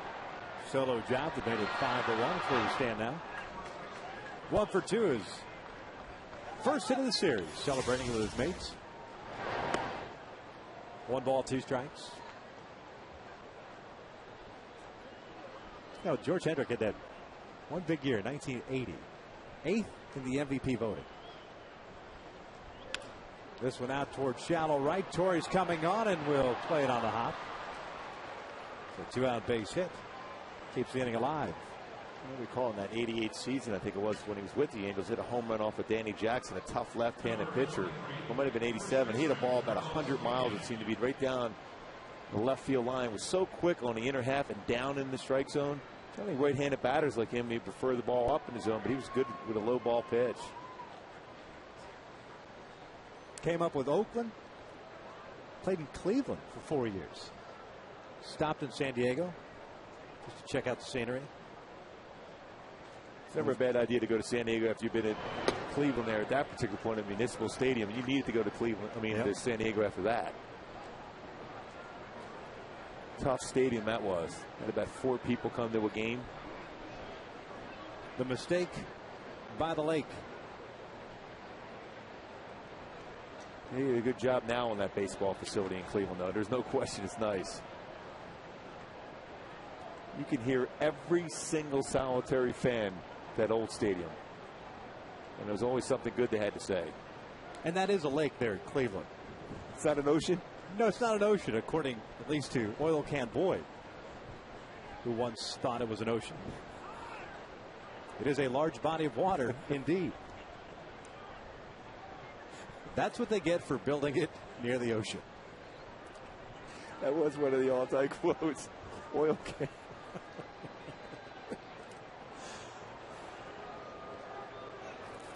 There goes Longoria. The throw down from Wilson. Was not in time. Looked like Longoria came off the bag. Angel Campos calls him out. And Longoria giving Campos some advice, apparently. We head to the bottom of the 5th. Rays up 5-1.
Fifth inning, Rays up 5-1. Joe Madden, by the way, was ejected for coming out to argue with Angel Campos. There's Joe getting tossed. Joe's been thrown out of a number of the games against the Angels since he's been the skipper for the Rays. We'll show you the play here in just a moment. Got Bobby Abreu top of the order to lead things off here against Wade Davis. Abreu, Kendrick, and Callaspo. There's Longoria. It looked like he was off the bag, reached back, and sure enough, looks out to me. He kept the tag on him as his foot went off the bases for a second. It was the right call. I think Joe was sticking up for Longoria more than anything else. But it was the right call.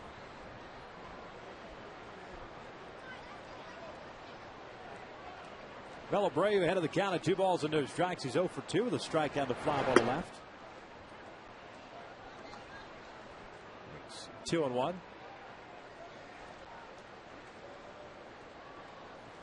Former big league outfielder Dave Martinez, bench coach, and now the skipper of the Rays.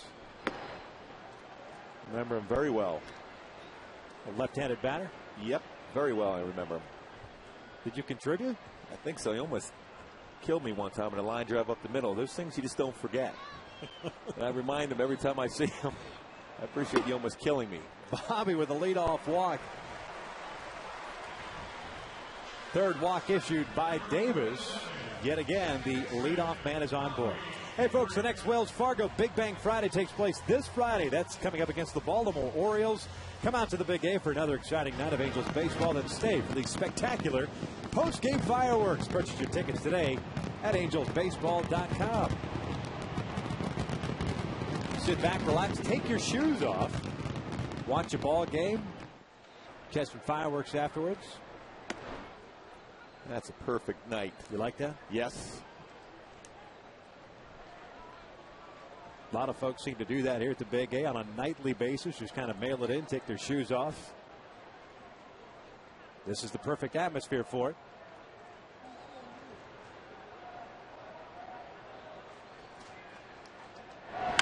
Kendrick rolling this one over to third. Longoria to Zobrist. Really not in time to get the lead man. One out. A quick turn, too, by Longoria at third base. The Chopper got himself in position. Strong throw, a good throw, an accurate throw, a high throw to be able to have that quick turn. At second, no chance against Howie, but still the good play, get the lead runner. So 1 out, 1 on for Alberto Callaspo. Alberto, strikeout victim in the first, popped out in foul territory in the third inning. Alberto had runners at first and second with 1 away when he popped that 2-1 pitch and made the out.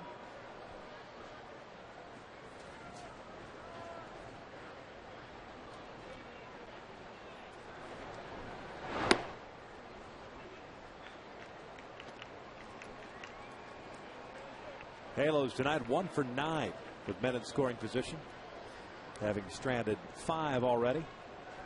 2 for 20 in the series. When we think about how consistent they were last year in that same category. 0-1. Pulled over to Pena. That's a foul ball.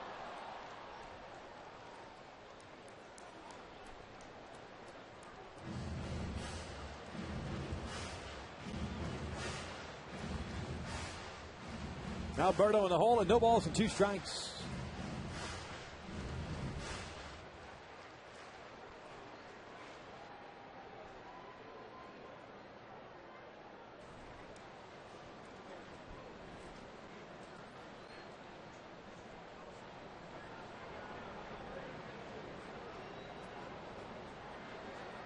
Kendrick leading off at first base.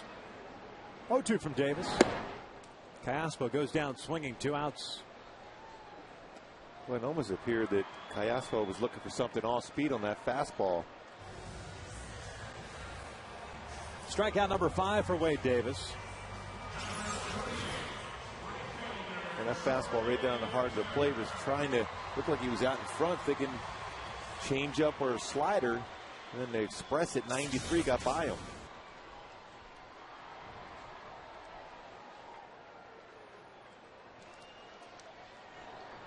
Here's Torrey Hunter. Twice he's hit the ball hard, a double, and a run scored to the second. Hit that line shot to Upton in the third.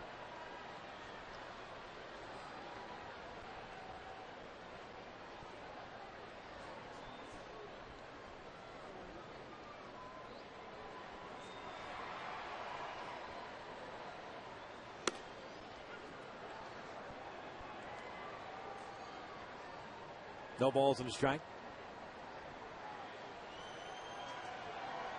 Not too many more games ongoing right now. You got the West Coast games, Arizona in San Diego, Cincinnati at San Francisco. There's an East Coast game still going on. The Astros and the Phillies are in the 15th inning. 2-2 tie. Torrey takes that breaking pitch low. Apparently, Charlie Manuel's run out of players. Ryan Howard got ejected, so Roy Oswalt, their prized possession, is in left field. He made a play already also. Yeah, and apparently folks are applauding the fact that he made a catch in left field. That's all pitchers do is shag in BP. They're supposed to catch the ball. And we've mentioned it, and you've mentioned it also, that they are the best athletes. He had 2 hits the other day in this game, 7 shutout innings, couple base hits, and a run scored. Just check and make sure you notice that. I'm glad you pointed it out, because I really care a whole lot about the National League. Here's the 1-1. Torrey bouncing this one over to Longoria. Once the Diamond Hunter is retired, that will end the Angels' 5th. 5 in the books here at the Big A. Rays lead it by the score 5-1.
Angels Baseball is brought to you by Howard's, official superstores of Angels Baseball, and by Nissan. It's the end of the model year. Nissan's laying it all on the line at Nissan's Bottom Line Sales Event. Visit your Nissan dealer and get bottom line deals on our full line. Hurry, event ends soon. Carlos Pena to lead things off here at the top of the 6th inning. Rays up 5-1. Pena, Joyce, Johnson, and Servant AT ANA. He's thrown 98 pitches. Been helped out in the last couple of innings with caught stealing. Bobby Wilson cutting down Jason Bartlett. That came in the 4th inning. Then throwing out Evan Longoria to end the 5th.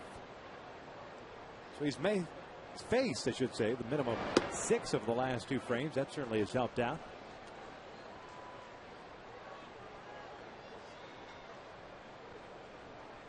Pena tonight 0 for 1. He walked and scored as the leadoff man of the 2nd. Struck out swinging in the 3rd. One of 4 strikeouts for Irvin. Check that, 5 punch outs for Irvin. 3 walks allowed. And 7 hits given up, including the Longoria home run. Needs a clean inning to be able to survive this 6th inning. Mike Socha has some bullpen action going. Pulled foul and off the screen over there on the first base side.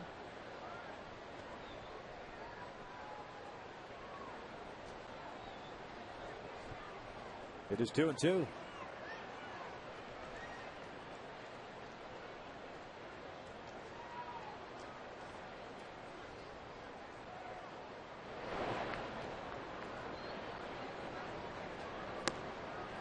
Missed outside. It's a full count. Francisco Rodriguez on the left. Michael Kahn on the right.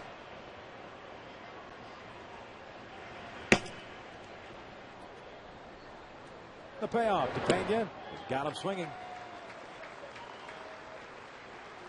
One out. That's twice now he's got Pena with that fastball. Challenged him in the inner half. This time at 94 miles an hour. Good follow through. Good delivery over the front leg with the 94-mile-an-hour fastball by him. Here's Matt Joyce, the right fielder. Base hit and a walk. He takes a strike in at the knees.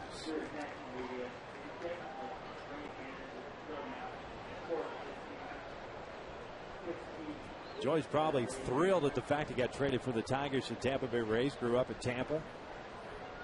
Went to Florida Southern. Of course, you'd love the fact to get to the big leagues and contribute with the team that drafted you and developed you. But boy, that phone call must have been pretty sweet. They've been traded to the Tampa Bay Rays. Got to go home? Really? Yeah, month of April, you're always going to have consistent. Well, you're going to be in a dome, but still, at least you could be outside and not be freezing like it would be up in Detroit at the beginning part of the season.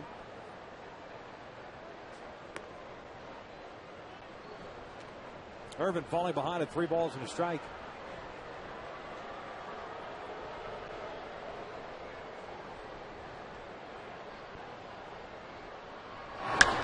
And Joyce, it's a towering shot to deep right field on a 3-1 pitch. It is 6-1 Rays. For the 24th home run this season, Irvin Santana has allowed.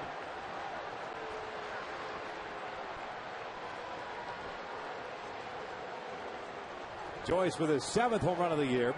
His 29th run batted in, and that's going to be it for the right-hander with Rodriguez and Kahn ready to go in the bullpen.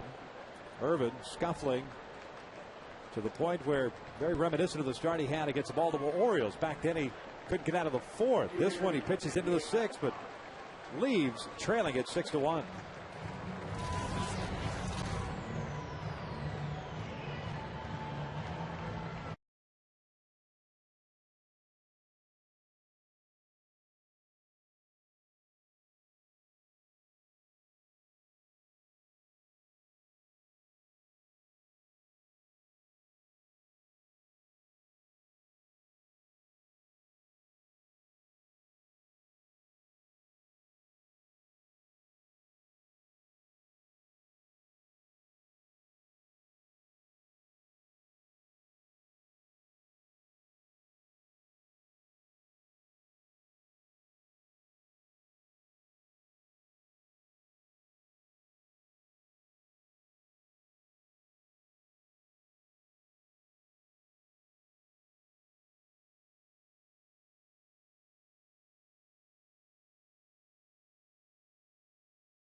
Home run that forced Irvin Santana to the bench.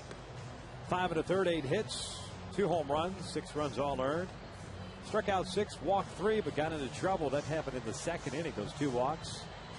The leadoff walk to Carlos Pena led to the 4 runs in the 2nd. And with the way the offense has been going of late, not what you want to do is create a huge deficit early on. Michael Kahn now taking over here with 1 out in the 6th inning to face Dan Johnson. I think what it comes down to is just trying to be too perfect on the mound and trying to hit a corner, falling behind, and you're forcing the fastball counts. More comfortable swings for the hitters. That's what happened to Irvin. A couple home runs allowed also in those 6 earned runs.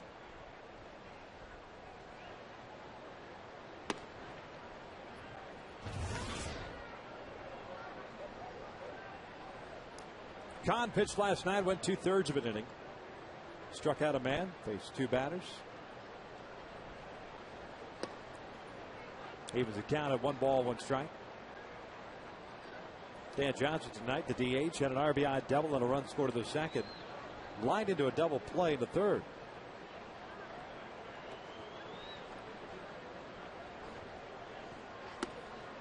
One and 2.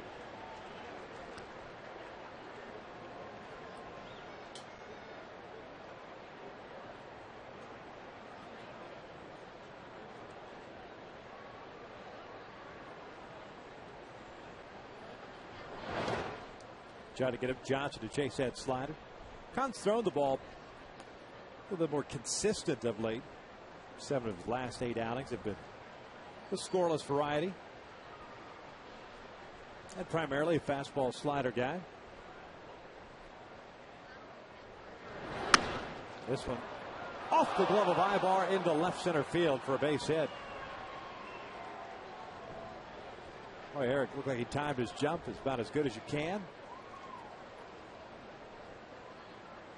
Johnson is on board with 1 away and B.J. Upton stepping in. Well, Ibar timed it perfectly. He tried to get up there just high enough off the end of the glove. Almost made a spectacular play.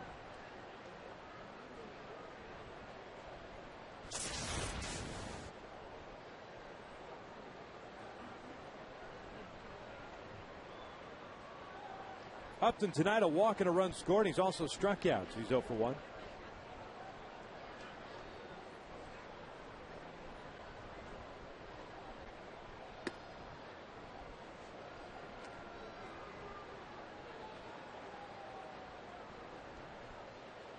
Tomorrow an afternoon game, 12:35 start. Jeff Neiman will be facing Dan Herron.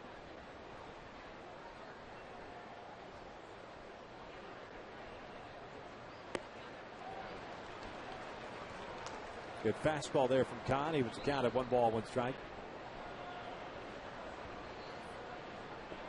Mentioned earlier that when Evan Longoria got caught stealing in the 5th inning, Joe Madden been ejected from the game. So Dave Martinez, the interim manager right now, 4th ejection for Madden this year, 15th of his career, tying him with Larry Rothschild in most in Rays history.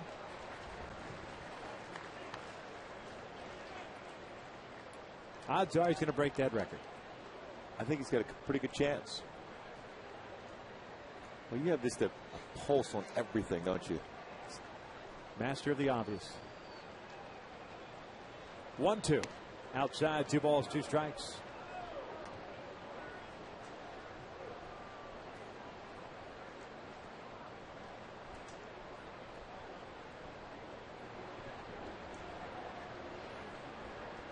Dan Johnson over at first base. Doesn't run that well. A 2-2 to Upton's outside. Full count.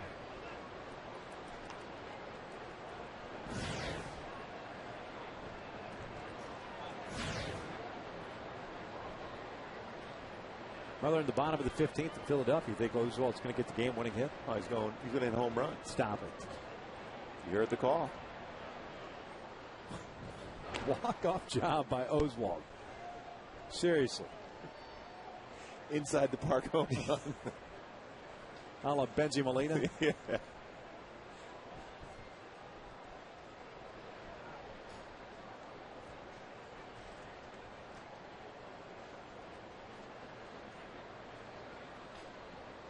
Full count with 1 out. See if Johnson goes, and he doesn't.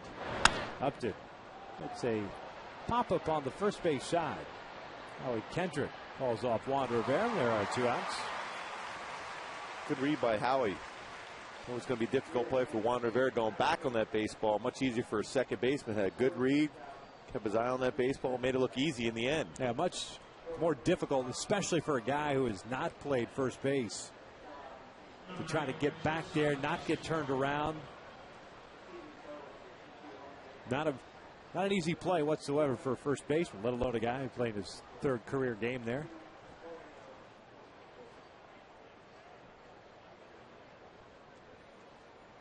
Here's Jason Bartlett with 2 outs and a man at first. Bartlett 1 for 2 with a base hit in the 4th inning. Infield varieties. He's A little bit tardy on that fastball. It's no balls and a strike.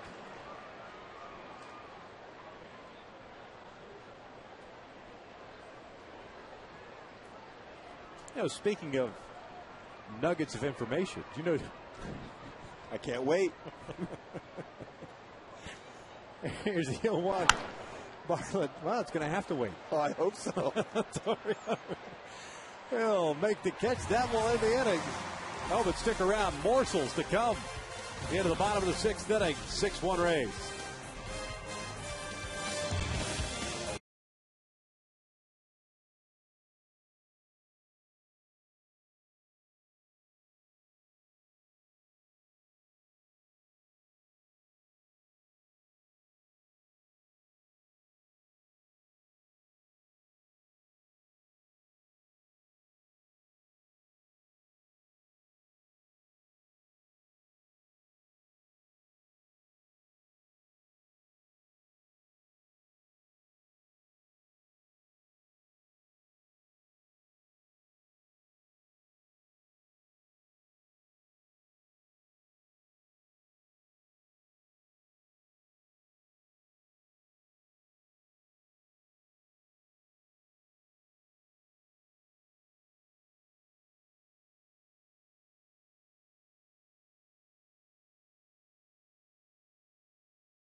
Look at that. Oh, we got to come back in this ball game, Victor, to get the victory for him. I love the pictures. Yes. He's got a knuckleball working. Now we're assuming Carter is physically here, not just in spirit with those pictures, right? He's here. Coming up to the booth. Booth visit. I hope so. 6-1 Rays here in the bottom of the 6th inning.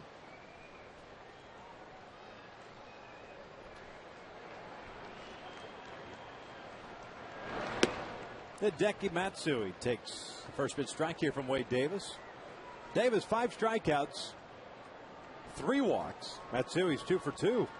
Double and a single, an RBI. I can hardly breathe. I'm waiting for that nugget you were about ready to give us after that base hit. I can't because yet another leadoff man is on board for the Angels. And I won't waste the nugget as the Halos are batting. Since it's Tampa Bay Rays edition anyways. 3 for 3 night for Hideki Matsui. Not too long ago, had a 4-hit game, his first as a member of the Angels. Juan Rivera steps in. He's 0 for 1 with a ground out and a walk.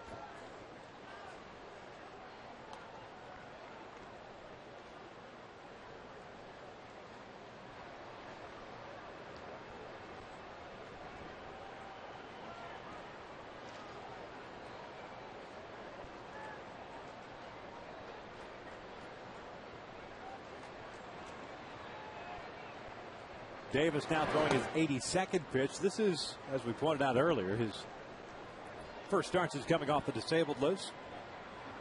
In action already, Chad Qualls, who the Halos saw last night for 2/3 of an inning. Getting loosened. Former Diamondback.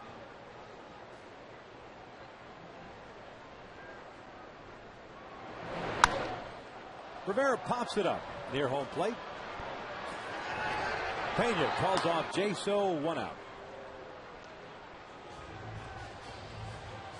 That'll bring up Eric Ibar, who tonight is 0 for 2. We've been talking about the struggles that Eric has had. On the left is the practice swing in his previous at-bat. Then he steps into the batter's box. You saw a nice level swing there.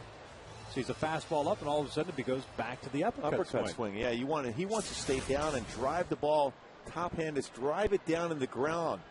Sometimes you get that backspin to be able to line drive, but then all of a sudden the baseball came in there and he went back to that uppercut swing hit a fly ball to left for an out. Almost to the effect where you take the top hand off the bat and force that bottom hand to drive that bat through the zone.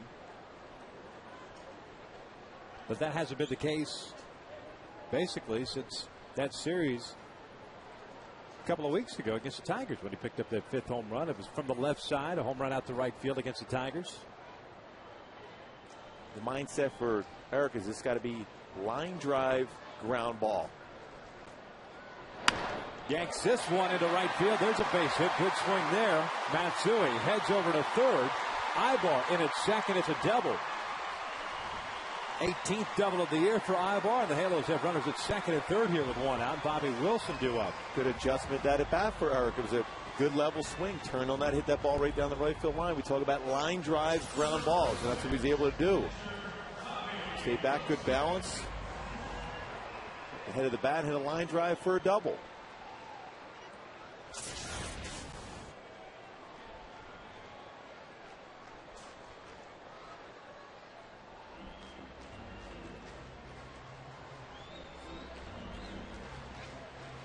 Dave Martinez coming to the mound. He might be going to the bullpen with Jack Qualls ready to go. And sure enough, Wade Davis is done. Martinez signaling out to the pen. Wade Davis, not a bad outing for him in his first start off the DL. As Bobby Ramos gives Qualls some words of encouragement. We've got a pitching change here in the 6th inning. The Halos down 6-1.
After 5 1/3, gives way here to Chad Qualls, the veteran right-hander. Not a bad outing. A little erratic at times, but you know what? He got into some troubles, worked his way out of it, and now turns things over to Qualls, who threw 10 pitches last night. Especially since he cut this first start coming back from being on the disabled list. It showed some good velocity on the fastball. If you miss that time, your command is not going to be as crisp as you want it. And that was the case for Davis at times tonight, but the velocity was there with on fastball at 95 at times. Well, Qualls will be facing Bobby Wilson here with runners at second and third and one out. Right-hander went 2/3 of an inning last night before giving way to Joaquin Bedouin and then Rafael Soriano. Pena playing in at first. Wilson takes inside, and it's 1 ball, no strikes. Qualls got a good fastball. You can see that movement right there. He's 91 to 95 miles an hour and also has a pretty good slider, although at times inconsistent. Qualls makes his home here in Redondo Beach. Big guy, 6'5", 220. Wilson bounces one over to third. Longoria thought about coming home, but he'll take the out at first base. 2 outs as Matsui scores. It's a RBI for Bobby Wilson, his 14th, and it's 6-2 Rays.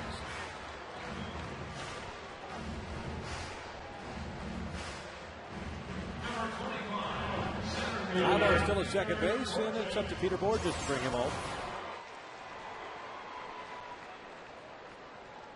Well, he was concerned of making that throw, but you got to take it out in that situation. You're up 6-1. Give up that run for an out. Yourself in a big inning situation. If you throw it and hit Matsui in the back coming in instead of getting out, it'd be first and second and run scored.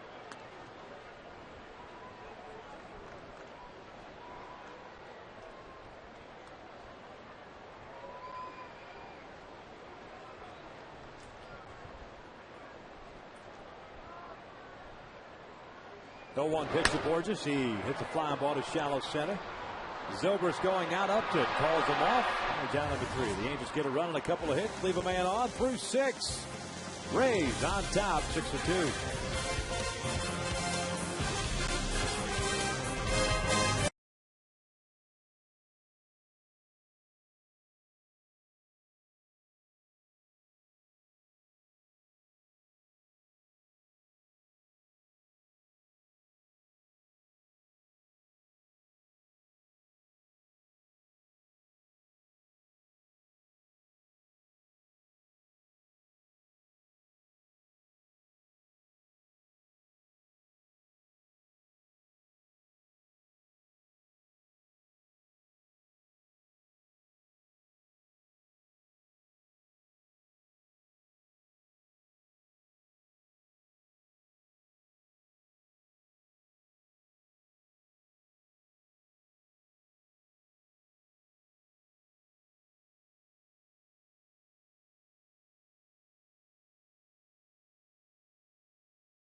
When there's a ball in play, watch the big kid here. He's throwing some elbows as if he were Glenn Big Baby Davis. Wants the baseball. Now disappointed. He's just going to go sit on the bench because he's hurt. He's not going to give up, though. No, but he looked good. He was in the paint. Didn't care about the 3-second rule. In position to get the rebound. Absolutely. 6-1 Rays here in the top of the 7th inning. But there's something about that souvenir. It's amazing. Unbelievable. There's a big article in Sports Illustrated about that. About the souvenir baseball. What fans will do to get that baseball. Tell me no more. I haven't read it. Okay. New pitcher on the mound for the Angels. I won't ruin the movie for you. Jordan Walden making his second big league appearance. Called up this weekend when Meister Sturis was placed on the disabled list. There's a 1-ball, 1-strike count here on Jaso. Ended up coming to the game against the Twins on the 22nd with 1 inning, gave up a hit, a walk, struck out 2. That's 2 balls and a strike. Walden, the big kid. I remember him. I was living in the same town in which he went to high school. Went to Mansfield High School in Mansfield, Texas. 12th round pick by the Halos in 06. This one on the ground. And Howie Kendrick with a diving stop robs Jaso of a base hit. There's out number 1. Boy, Howie's made a couple great plays tonight at second base, going back on that pop-up. And, of course, that ground ball right there was hit hard by Jaso. He was able to cut that off. A 99-mile-an-hour fastball. Catch it in the outfield grass, gets up and makes the strong throw to get the out. Boy, Howie's showing some great range to the glove side.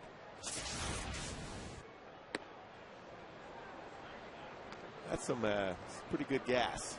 100 miles an hour. The kid who was going to go to the University of Texas ended up going to Grayson Community College and signed prior to the next draft. Got a heck of an arm. Started at AA Arkansas this year. Was 1-1 with a 3.35 ERA there. Went up to AAA Salt Lake. Just made 6 appearances, and all of a sudden he's in the big league. This one on the ground, and that's a base hit. Zobrist yanking that 1-1 pitch. His first hit of the night, so he's 1 for 3 with a sac fly. There's a man on here in the 7th. This goes to show you the hitters, no matter how hard you throw the fastball, if it's not located exactly where you want it, they're going to make a good pass at it. And Zobrist hit that ball hard through the hole. Jaso hit his ball hard also. Good mechanics, getting on that front leg with that fastball, right down the heart of the plate. You want to see a consistent secondary pitch to be able to the hitters off balance.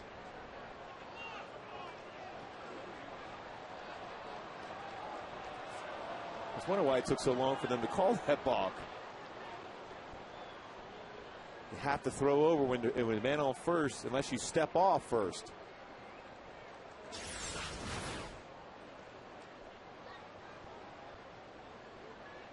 He didn't step off, he pivoted towards first base.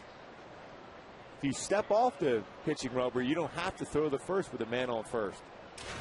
That base runner right in that position. Facing Crawford now with a man in scoring position of 1 out here in the 7th. Carl's over 3, a couple of strikeouts and a ground out.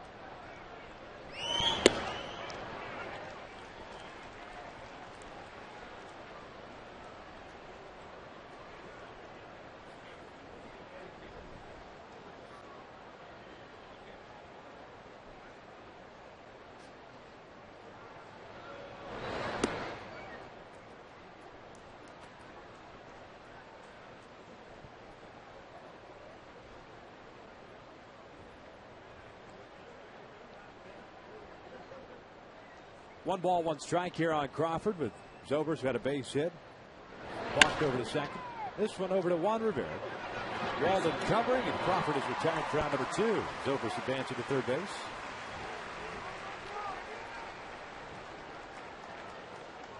I'm just looking from the side when Walden's mechanics, definitely a guy that is a drop-in driver. What I mean by that, he uses that back leg to be able to push off the pitching rubber to generate that type of arm speed to be consistent, rushing up there 99 to 100 miles an hour.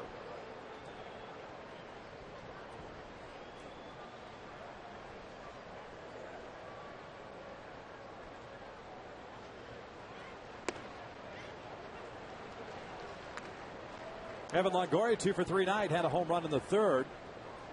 That Blue single to right field the 5th inning that was caught stealing. Coming off the bag, ending the 5th inning. Loops this one, and Juan Rivera can't get it. That's in for a base hit, and that'll bring home a run. 7-1 Rays. 7-2, pardon me. Trying to go to second base is Longoria, and he's in there safely.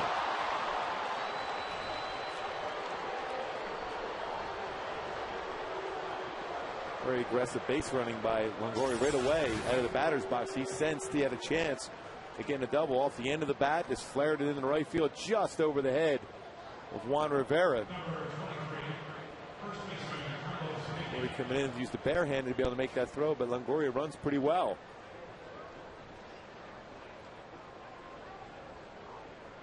And avoids a tag at second. Pretty quick tag, might have got him. It's pretty close. Very close. But now a triple shy of the cycle. Here's Carlos Pena. This one's up the third base line, but foul. Sounded like it broke his bat. He's going right in and getting a new bat.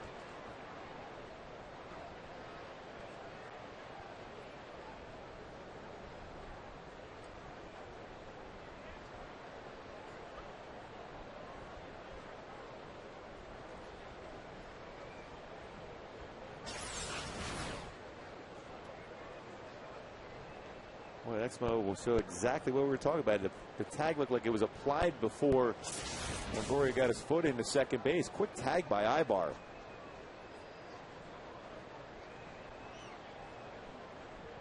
Breaking ball is outside. 1 ball, 1 strike here on Pena, who has walked and struck out twice, so 0 for 2 tonight. He's also scored a run. The Rays with 4 in the 2nd, 1 in the 3rd, 1 in the 6th, 1 here in the 7th.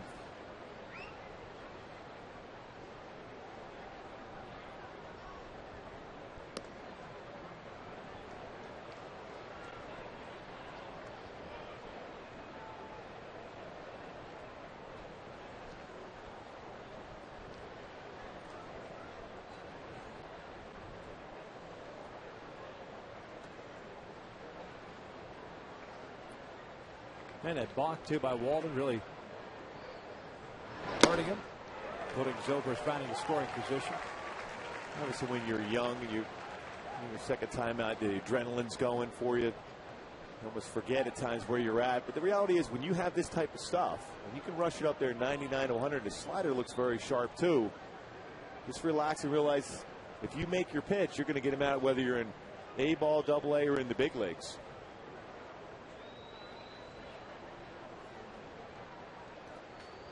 2-2. Pena goes down swinging, but the Rays get a run.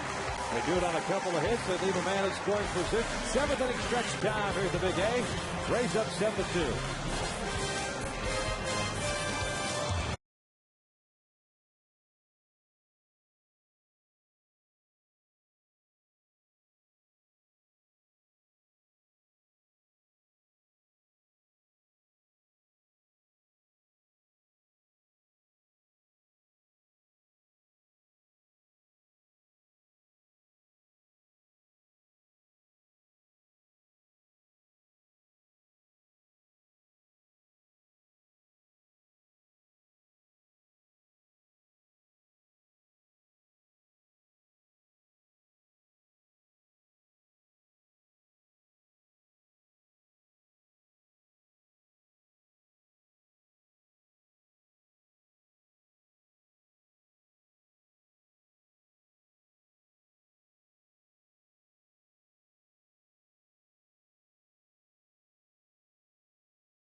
Two Rays. I want to remind you that Chevrolet is giving you a chance to sit in some sweet seats to an upcoming game. To find out more or to enter, visit angelsbaseball.com/Chevy today. Sweet seat winners will be invited to Fan Appreciation Day for a chance to win the official ride of Angels baseball, a brand new Chevrolet. And if I giggle, it's because Gooby's doing the running man to Buttercup. Boy, they even have the words up on the scoreboard now. I'm just trying to hold back without singing. I can't believe you're channeling back to 1995 and doing the running man. You are a one-hit dude. And why not? Absolutely. Here in the bottom of the 7th, the Halos have 1, 2, and 3. Abreu, Kedrick, and Cayaspo.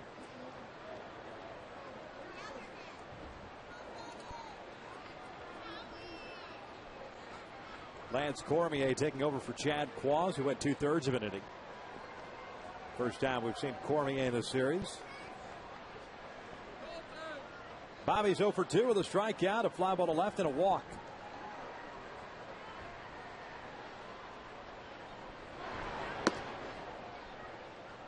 That's 1 ball, no strikes.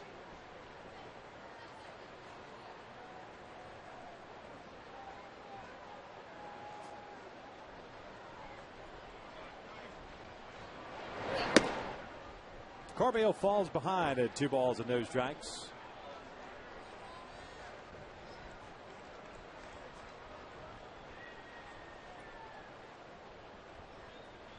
Cormier, 4-3 record of 4.18 ERA, pitching in his 46th game this year.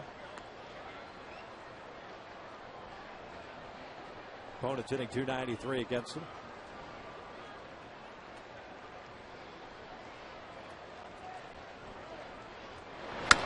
Bobby hits one out to straightaway center field. Up to a little bit of a delayed start on it, but he tracks it down for the first out.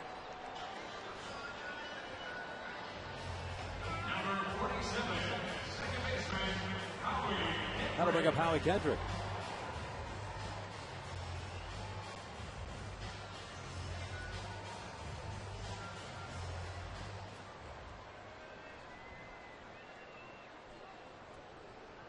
Howie tonight has grounded a short, walked, and reached out a fielder's choice. Swings that first pitch fastball and fouls it straight back.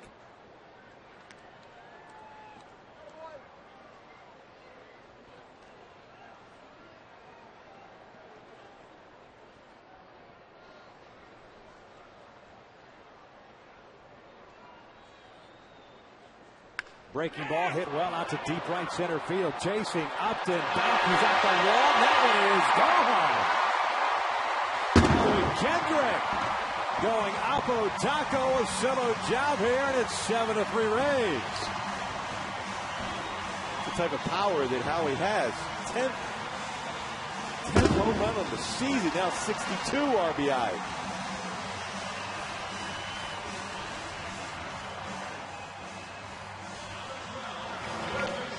Going the other way at night here at the Big A. Not an easy thing to do. You got a hanging breaking pitch. You don't see that too often from right-handed batters. They get a hanging breaking pitch. That first thought process is to lift and separate and try to yank the ball out to left field. But yeah, you start opening up that front hip. Most times your rollover hit a fly ball to left field. To be able to stay back and drive the ball that hard the other way on a hanging breaking pitch. Pretty amazing. Callaspo follows suit with a base hit. His first hit of the night, so he's 1 for 4.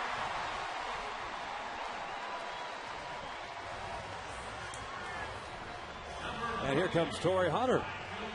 Jim Hickey talking things over with Dave Martinez. Jim's heading over to the phone. And Dave's the acting manager. Joe Madden was ejected back in the 5th inning, or after the top of the 5th inning. The former big leaguer. Remember that nugget that I've been holding for a couple of innings now? Dave Martinez scratched out 16 years in the big leagues. Collected the first ever hit for the Tampa Bay Rays. March 31st, 1998. And also the first inside the park home run in their history. I didn't know that. He is tied in to Rays lore. It's a truly amazing nugget for you. He was a Devil Ray. That's how far back he goes. That's why you go out and make a pitching change, because he's been that type of guy. Torrey chopping this one over to Longoria. Got rid of it quickly. Good time by Zobrist. What a double play turn by the Rays. The Angels get a run on Howie Kendrick's solo home run, his 10th of the year. 7 in the books. Rays up 7-3.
Up 7-3 here in the top of the 8th.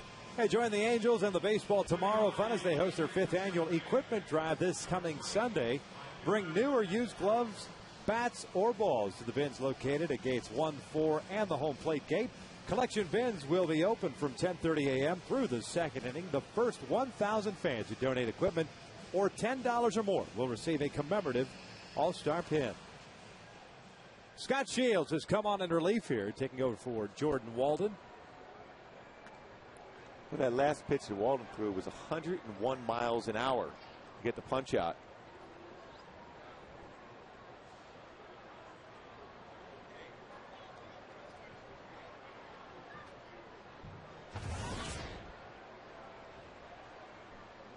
Joyce, Johnson, and Upton. Those are the scheduled 3 here against Shields.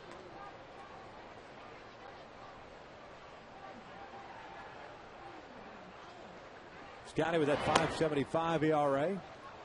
Falls behind here on Joyce. 2 balls and no strikes. Facing a guy, Joyce, who's 2 for 2. A single, a walk, and a home run. And it's 2-1.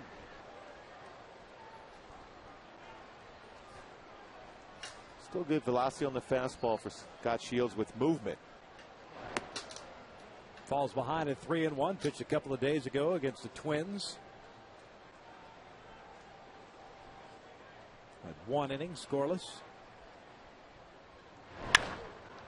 Over to Rivera. Take it himself. There's out number 1. Now Shields will face Dan Johnson. And there's no question it's been a fantastically frustrating year for Scott Shields. The struggles that he's had. The one thing that everybody kept talking about in spring training was the velocity, the movement of the pitches, everything being there, that the mechanics would once again sort themselves out after missing the bulk of last year, that knee surgery. But did not happen. Such a great competitor, too. It's been a difficult time for him mentally going through this struggle. Such a big part of the success of this organization for so many years. How much potential that 8th inning in is a shutout inning. Scott Shields is one of the best setup men in all of baseball and was for a long time.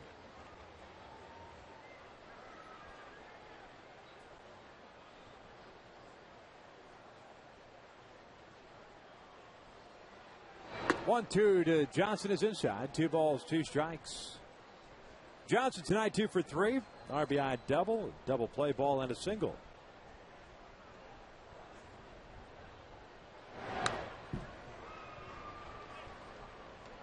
Yankees beating Toronto tonight 11-5. The Rays needing a victory to stay tied for first in the American League East. The Halos needing a victory to stay 9 games back of the Texas Rangers. They beat Minnesota Twins for the 2nd consecutive night. 4-3 victory there. 2 outs. Lost tonight, and the Angels are 10 games back for the first time since 2003. Although Mike Scioscia, generally you can now tell by his expression whether you're up by 10 or down by 10.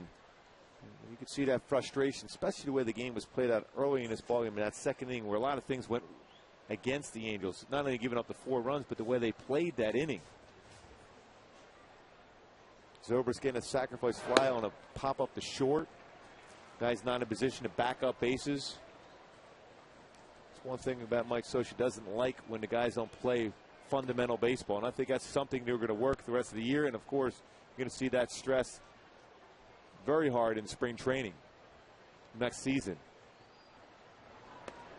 1-1 pitch is in there. 1 ball, 2 strikes here on Upton.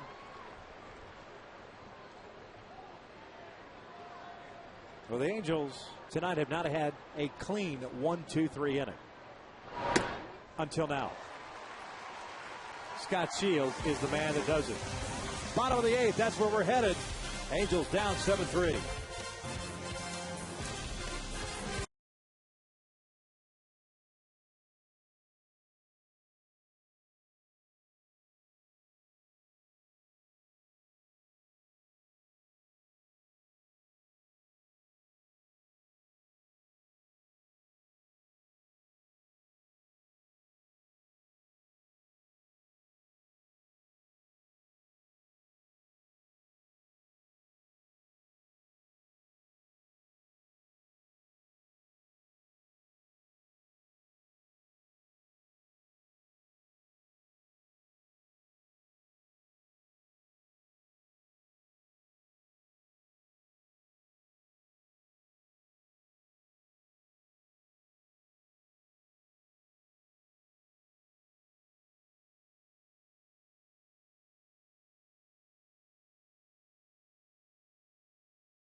Irvin Santana tonight, 5 1/3, 8 hits, 6 earned runs.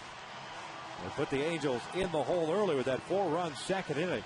Evan Longoria 3 for 4 night after going hitless last night. And the Angels 14-1-1 the last 16 series at home against the Rays. But Tampa Bay taking game 1 last night and leading this one 7-3.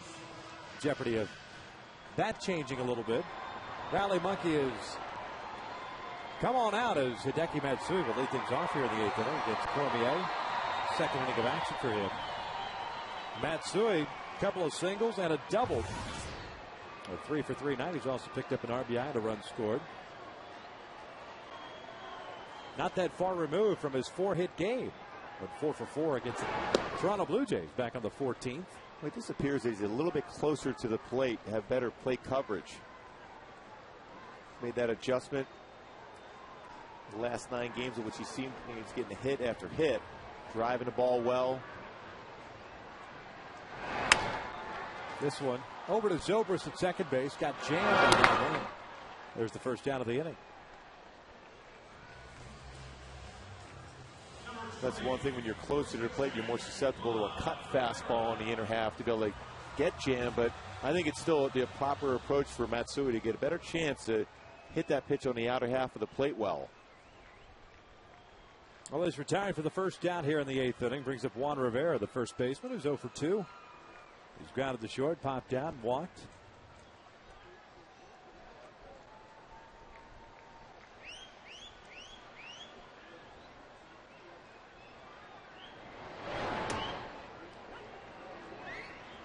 Cormier, by definition, is one of those guys straight over the top as far as delivery. You don't see that too often anymore. And then when you see a guy like that, will throw a lot more curveballs. The 12-6 variety on the curveball, like that one right there. Try to elevate the fastball, but doesn't have an overpowering fastball, 87 to 90 range. The curveball, and we'll mix in a slider, but that's not as consistent as his curveball.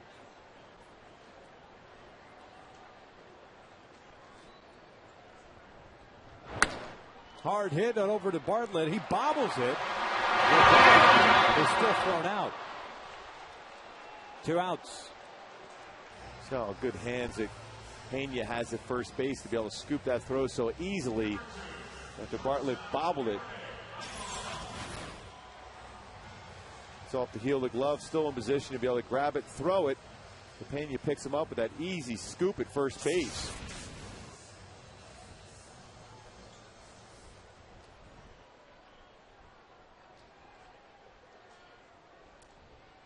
There's Ibar, who doubled in the 6th inning, 1 for 3 night.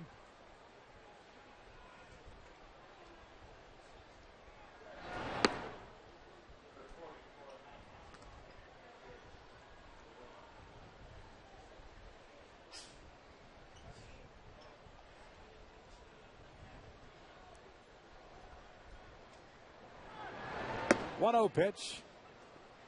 It's in there. Should the inning continue, Mike Napoli would step to the plate. The pinch hitting at Bobby Wilson's spot.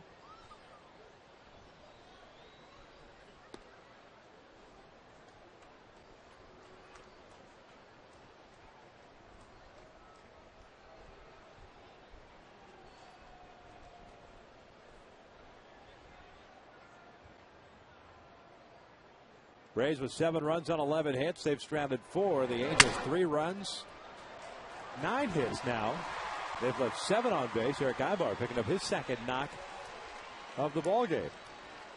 Soup Nazi man hands in the summer of George. 10 o'clock is the time for the show that got nothing. Catch 1 hour block of Seinfeld every weeknight at 10, only on My 13. Man hands.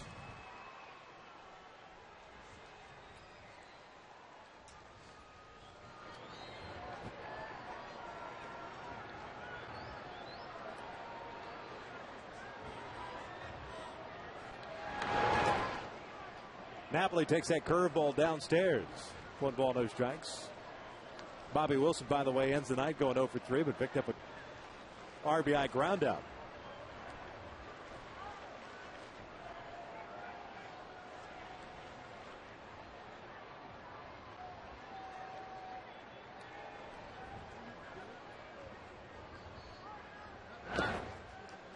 2-0 now.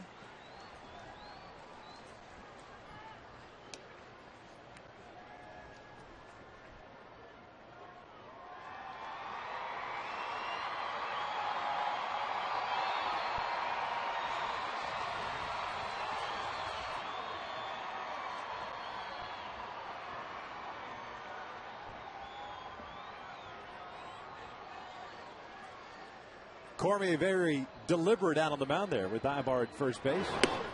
Napoli swinging on 2-0. It's 2 balls and a strike. Cormier just taken enough off.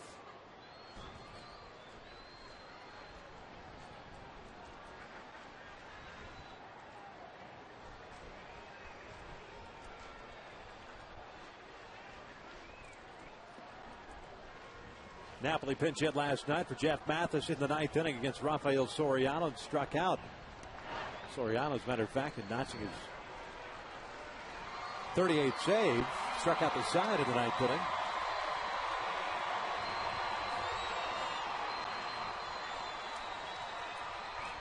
Good hitters count here at 3-1. Peter Borges, the man on deck.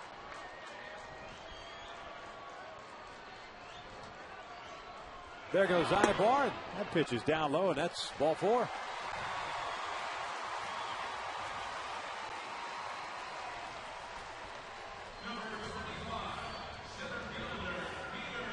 So Borges steps in 1 for 3. Had a base hit in the 3rd inning. Here comes Dave Martinez. Looks like he may be going to the bullpen. Sure enough, he's making the call. He's like Sparky Anderson, the hook man, going out there getting another pitcher out of the bullpen. Not messing around. No. Those opportunities are few and far between to make the calls, and Dave's making the most of it. Dan Wheeler's coming into the game. A pitching change here in the 8th. Angels down by 4.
Then again, Wheeler now on in relief. I want to remind you to visit the official online shop of the Angels at angelsbaseball.com. Browse the largest selection of official Angels gear, including the latest apparel, nostalgic memorabilia, and authentic classics for the whole family. Get your gear from the official source, the angelsbaseball.com shop. Big right-hander Dan Wheeler, the veteran, comes on here with 2 outs and 2 on to face Peter Borges. Dan Wheeler, pretty good numbers, 49 games, 2-1 mark. Fastball not overpowering, 86 to 91, sink action. Big pitch, the slider. Throws that often. 50th game of the year for Wheeler. Borges drops a bunt up the third base line. Longoria with the bare hand. Borges is retired for out number 3. No runs, a hit, 2 left on. We are through 8. Rays still up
California Ford dealers, where you'll find the new Transit Connect. Check it out at scforddealers.com. 7-3 Rays here at the top of the ninth inning. New pitcher on the mound. You see him right there. Left-hander Brian Fuentes getting some work in here in the ninth. Not a safe situation, of course, but needing to get some work in since Brian has not pitched it the last 3 days. Went 1 inning back in the 21st against the Twins. A 3.13 ERA, a 4-1 record. He's thrown the ball exceptionally well of late. He takes over for Scott Shields, who went 1 inning, had a 1-2-3 frame, including a strikeout. Fuentes here in the ninth inning will be facing Bartlett, Jaso, and Zobrist. At least those are the scheduled 3 batters for the Tampa Bay Rays. Mike stays in the game after pinch hitting for Bobby Wilson. Stays behind the dish. Fuentes has been very good as far as establishing that fastball down and away, throwing first pitch strike.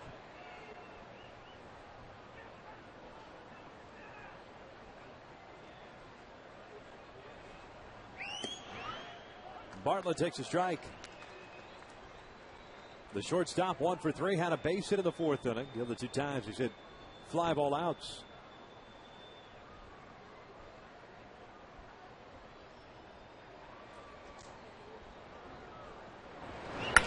Now one out toward left center field. Borges is not going to get this one all the way to the wall. And Bartlett is on board with a leadoff double. 21st of the year for Bartlett.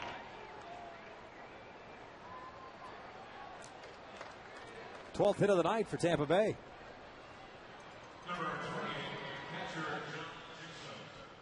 With so many weapons throughout this entire lineup, and Joe Maddon is able to switch the lineup around from BJ Upton hitting first and Bartlett hitting second last night. They switched down to 8th and 9th tonight. Versatility, a lot of speed, power.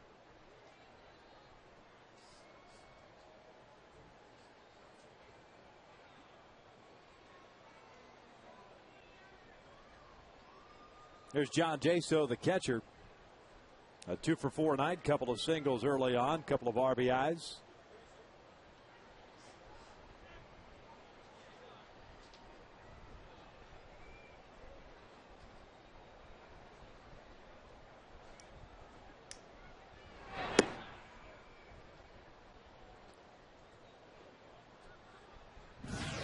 Randy Choate loosening.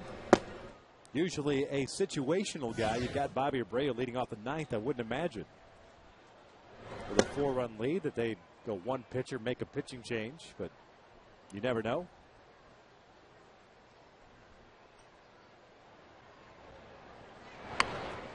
This one back to Fuentes. Hooked at third, but he'll take the out. Sacrifice works.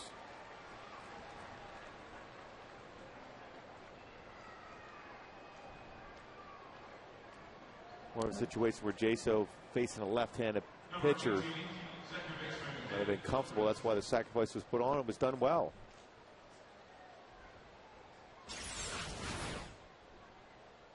Now remaining on the mound here with Zobrist coming up. You see the replay of Fuentes doing a nice job at getting the out at first base.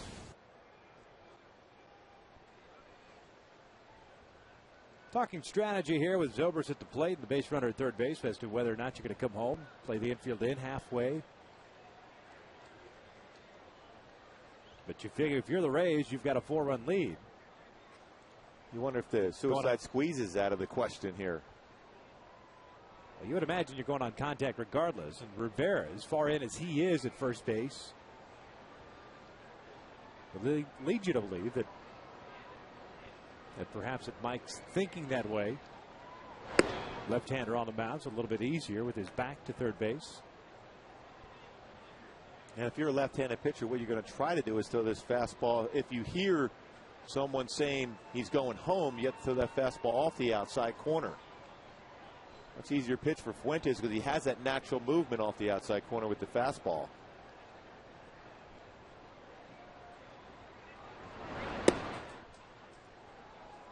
Brian falling behind here. 2 balls and no strikes. Left-hand hitting Carl Crawford on deck.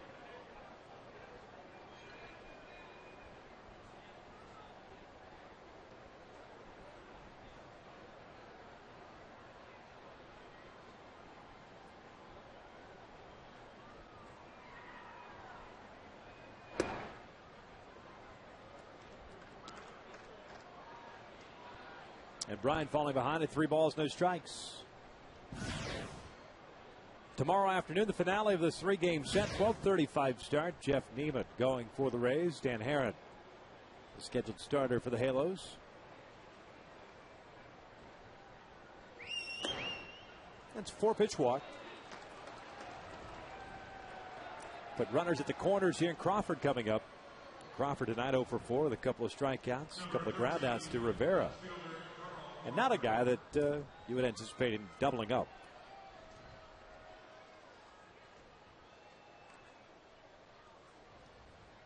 That was odd pitching around Zobrist in that position, even though you did have an open base. You're right, Carl Crawford, very, very difficult to get into that double play, still playing the infield in.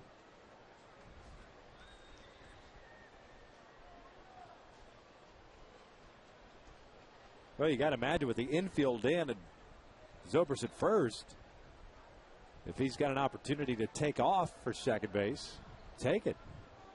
I mean, it's almost impossible. 23 stolen bases on the year anyhow. No way he could be there in time to cover the base.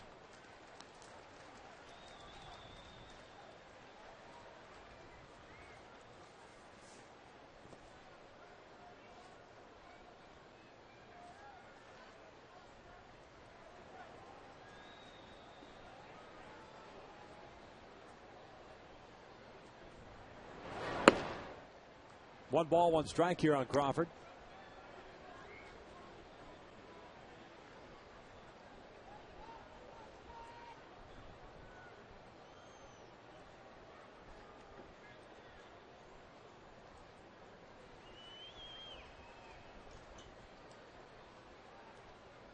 One. That's out to left. That's going to be trouble. Bartlett will score. Zobrist being waved around. He will score. And it's 9-3 Rays. Double for Carl Crawford. Well, that was a pretty good swing by Carl Crawford on that pitch out over the plate. He was down. Did a good job of staying back, using his hands and punching that ball into left field. That was setting up at the outer half. It was a pitch on the outside part of the plate, but a better swing, a better approach for Carl Crawford. Picks up his 25th double of the year. Now with the 2 RBIs at 68.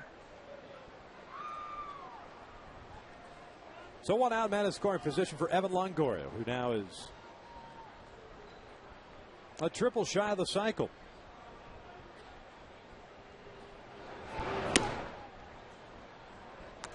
Had a home run in the 3rd, a single in the 5th inning. The bloop double that brought home a run in the 7th. A couple of RBIs tonight, so 86 on the year.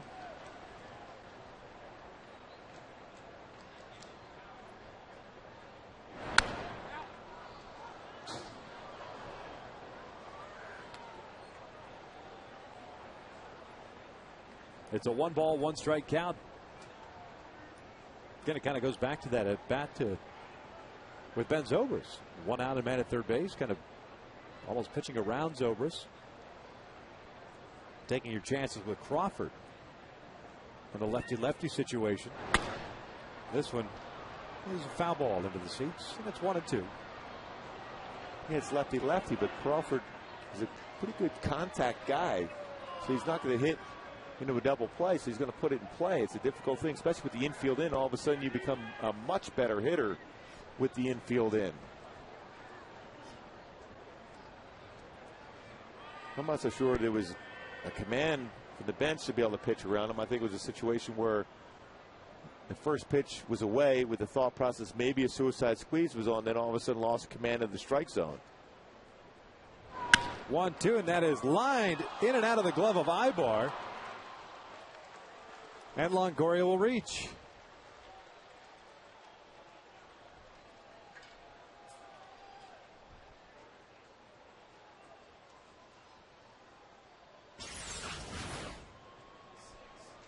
Hit well, but a play that Eric Ibar's got to make. Well, he was worried and thinking in the lines of a double play ball. Oh, second play tonight, actually third play tonight defensively that Ibar has had some issues with. The first coming in the 2nd inning when he forgot how many outs there were.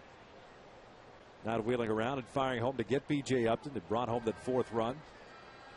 Ground ball bobbled, hit by Bartlett. That was called an infield hit. And now this one, the error. As Pena swings through that one, it snowballs at a strike.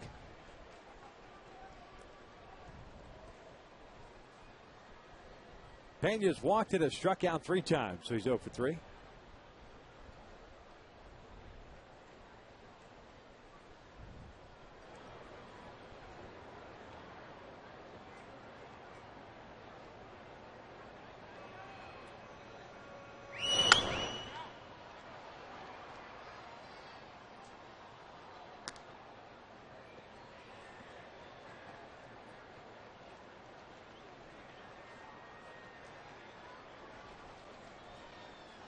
Now, in the bottom of the 9th inning, it's 1, 2, and 3 due up for the Angels. Randy Choate loosening for the Rays, a left-hander. Choate would be the 4th reliever used by the Rays tonight. Here's the 0-2. Breaking ball missed outside. 1 ball, 2 strikes.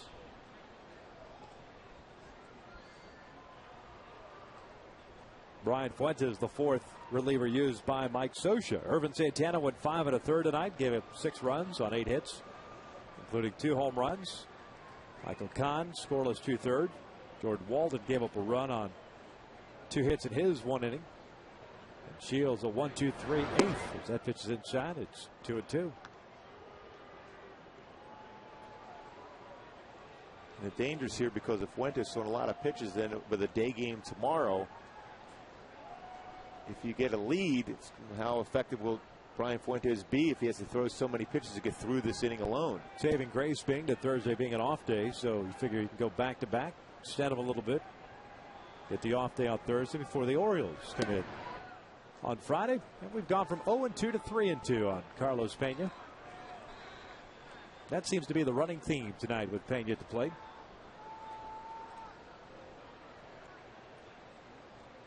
And if he follows his normal pattern here, he'll take a fastball and swing at it, miss, and strike out on a 3-2 pitch.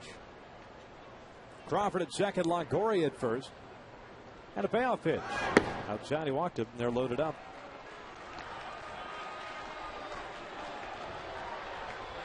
That's the danger of having a closer come in a non-closing situation. Guys not completely focused or adrenaline-wise, just trying to get your work in. 21 pitches thrown by Bryant here. Well, how often do you see that? You just don't quite have that edge. The closers have to finish up a game.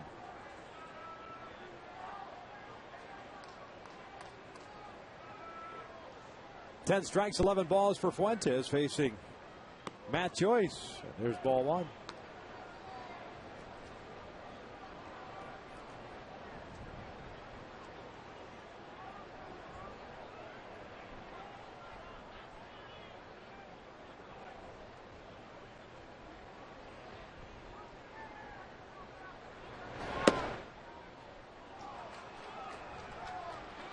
If Fuentes wanted that one, it's 2 balls and no strikes.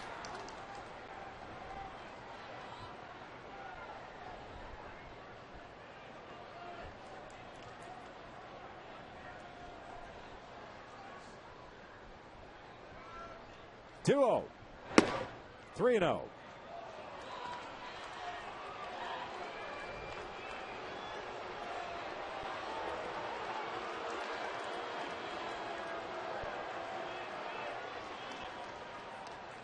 Bryant in jeopardy of walking in a run here in the 9th. It'd be the 3rd run that the Rays have scored.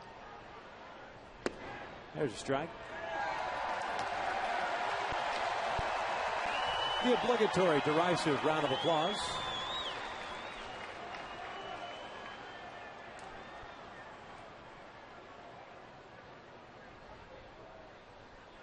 And a 3-1. Joyce rips one out to right. Torrey dead at his tracks, got it. Makes the catch. Crawford is coming home. The throw goes toward third. It's a sac fly for Matt Joyce and a 10-3 Rays lead. Joyce picking up his 2nd RBI.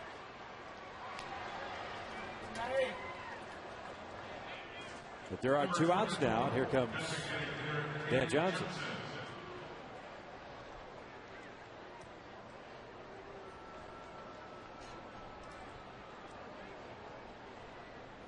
Johnson 2 for 4. RBI double in the second. Had a base hit in the 6th inning. He's got Longoria at second, Pena at first.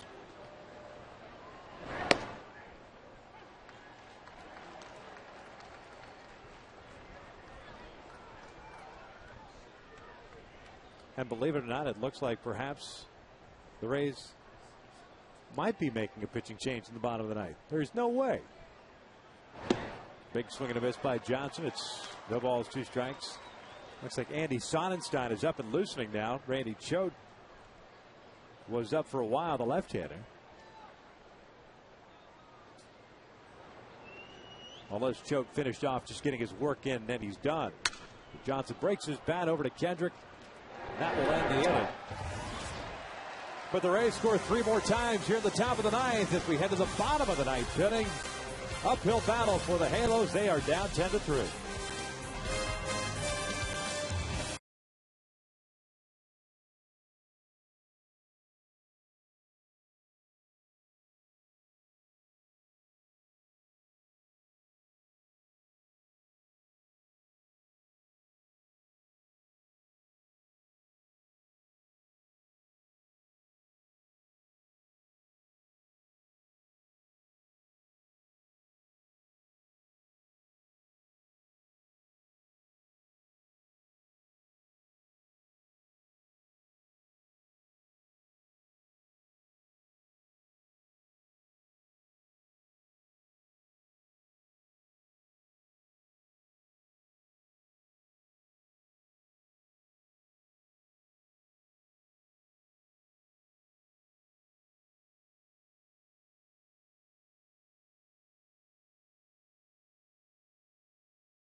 Rays, the Halos down top of their order coming up here. Bobby Abreu, Howie Kendrick, Alberto Callasco to face the right-hander Andy Sonnenstein, a guy that has been the swing guy for Joe Maddon. He could start, he could relieve, he's the long guy. He's going to get some work in here in the ninth inning. 3-1 record and a 4.18 ERA. And it looks like we'll see a pinch hitter from Bobby Abreu. Reggie Willits has come out to the on-deck circle. Bobby 0 for 3 in this one with a walk. Reggie down by 7 will get an opportunity trying to get some base runners here. The Halos have knocked out 9 hits in this ballgame, but again, Gooby, it's been a situation where, well, they hate to use the play on words, situational hitting has been absolutely brutal over the first 2 games of this series. You know, we talk about, say that phrase so often, simplify your approach. That's what you have to take up there. You have to be the guy that gets that base hit with a runner in scoring position. You can't wait for your teammate to do so. You can't try to hit a 5-run home run. You just go up there. If the pitch on the outer half, you go the other way. Something on the inside part, that's when you turn on it. Hanging breaking pitch, you hit it hard. Another a tough breaking pitch, you take. 9 men left on base tonight for the Halos as Reggie Willits takes a strike.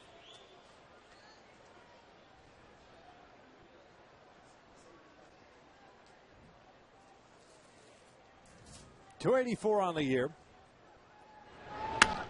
Yanks this one over off the chest of Pena, and Willits will reach on an infield base hit. Boy, not much you could do as a first baseman right there, sacrificing the body. The Halos get that leadoff man on board, but that hasn't necessarily meant a whole lot. They've had their leadoff man on board in 4 of the 9 innings tonight. Boy, tough hop. Pena did a good job as far as trying to body up on that, keep it in front.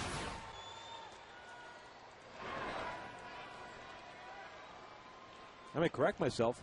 5 of the 9 innings tonight, including this one. Pena, of course, with a 7-run lead, will play behind Willits at first base as Howie Kendrick steps in. Howie 1 for 3, had that opposite field home run in the 7th inning, his 10th of the year. And coming off Cormier.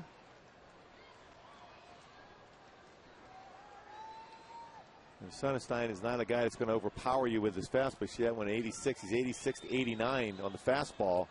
Curveball, slider, and changeup. This throws us a lot of strikes. Howie looping this one foul on the first base shot. It's no balls and 2 strikes.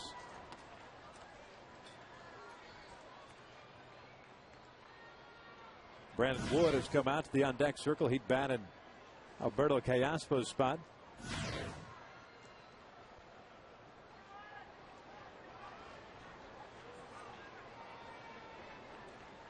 Sonnenstein came up big for the Rays in 2008 when they got to the World Series.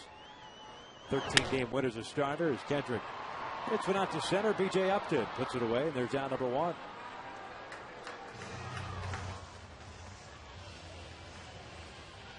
Here comes Brandon Wood.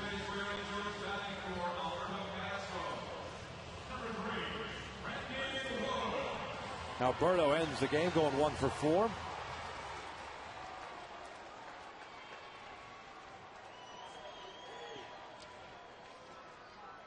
Brandon on the year, 163 average, 3 home runs, 12 RBIs.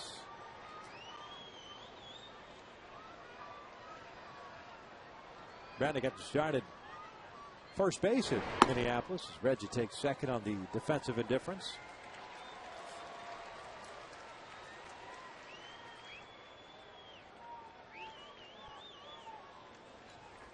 Brandon going 0 for 3 in that game. That was Friday night against the Twins.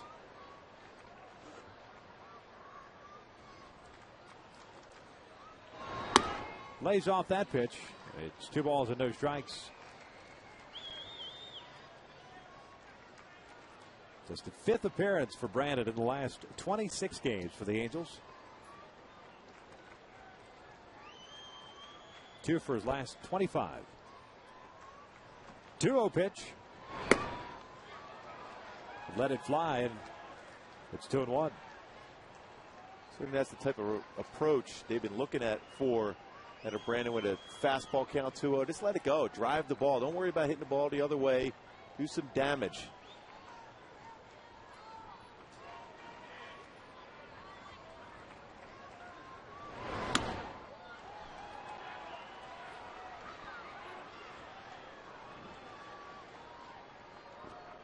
Count even now, 2-2. Torrey Hunter on deck.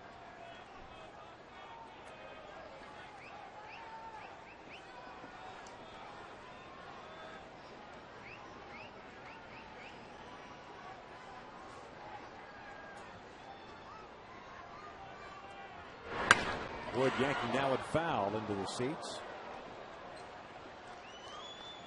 Those are the sweet seats.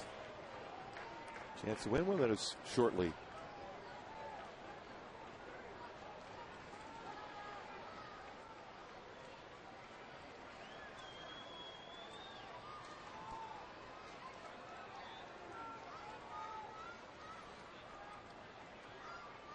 So still 2 balls, 2 strikes. Willits over at second. 1 out. Now it hit him. A breaking ball that never broke. I'll bring up Torrey with a couple of men on.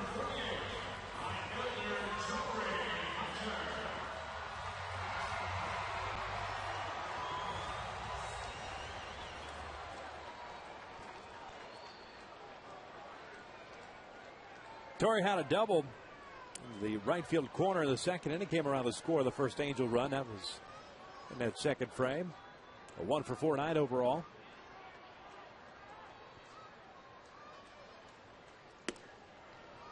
He takes a strike.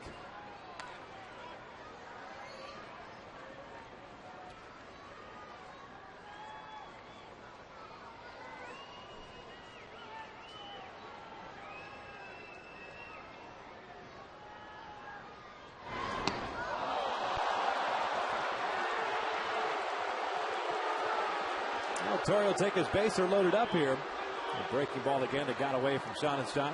Well, clearly Torrey knew that. It was I think it slipped out of his hand. And to throw a breaking pitch, backed up on him and hit Torrey right in the tricep area.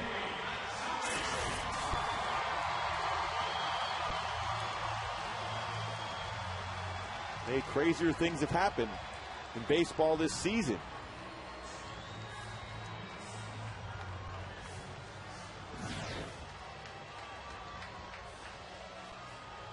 That's the closer, Rafael Soriano. He threw 9 pitches last night, all 9 for strikes, 3 punch-outs.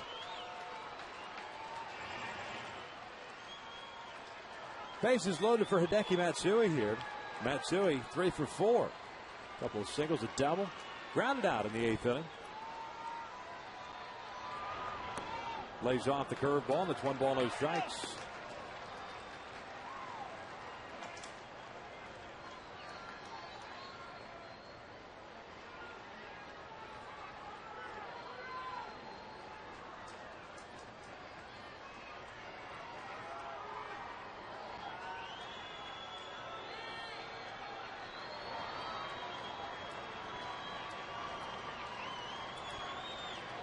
There's the 1-0 on the inside corner.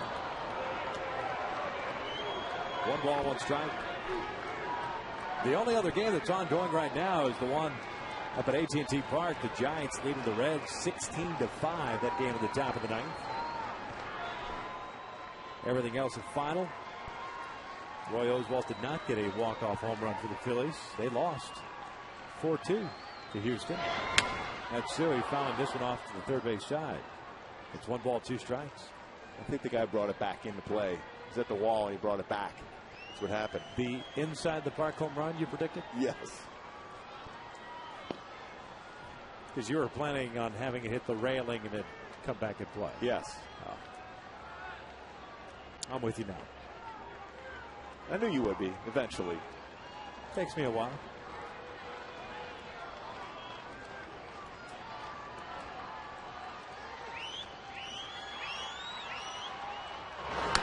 Foul back. Willits at third, Wood at second, Hunter at first.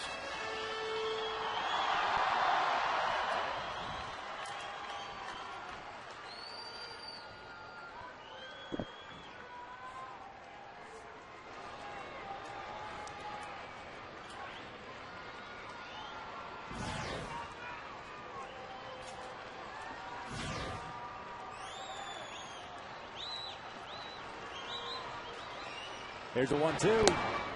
Missed inside. 2 balls, 2 strikes. Juan Rivera on deck.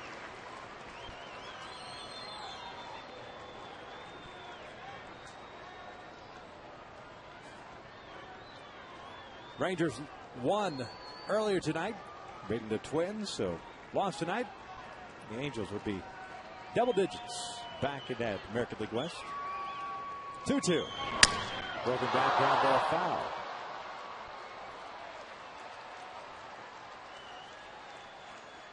Look how clean that bat is. That's unbelievable. It can't be a new bat. Every time he's got 3 hits in it. You don't want to go to a new bat when you got some hits in it. Cut fastball inside.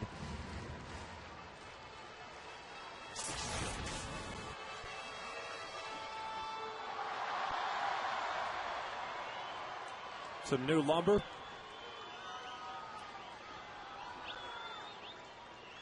Doesn't even look like he puts anything on the bat as far as pine tar concerned.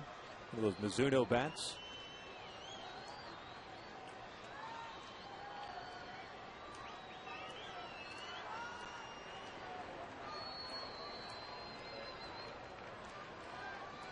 Still a 2 ball, 2 strike count with 1 out. The bases loaded.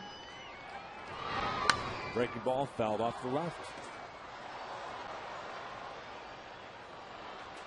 Sonnenstein now having thrown 20 pitches, 14 for strikes. He's throwing cut fastball in, sinkers away, breaking pitches on the outside corner, trying to stay away from the middle part of the plate because he doesn't have overpowering stuff, cannot afford to do so.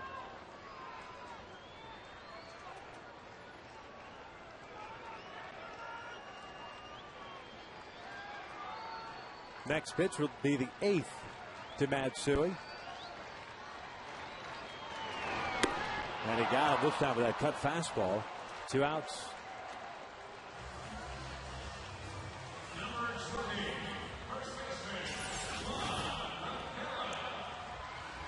That looked like that cut fastball once again on the inside corner.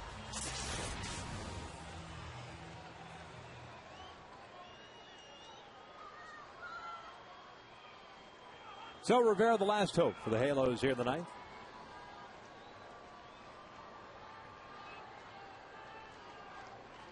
Juan's 0 for 3, twice having grounded out to short. He's popped out and walked.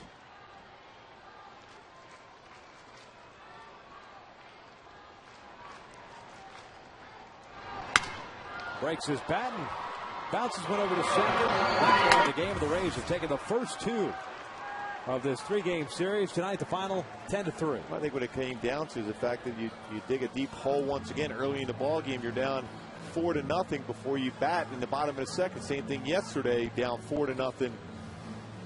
Got to throw up a zero early on. I know it's difficult if you're a pitcher right now. You're not getting a lot of run support, but the reality is you have to pitch as well as you can early on to win. Well, the Angels left 12 men on base, but the Rays take the victory 10-3, the final once again. And we'll try to salvage that finale tomorrow afternoon at 12:35. Stick around for a complete wrap-up of tonight's game with Bill McDonald, Jose Mota, and Sean Farnham as Angels Live is coming up next.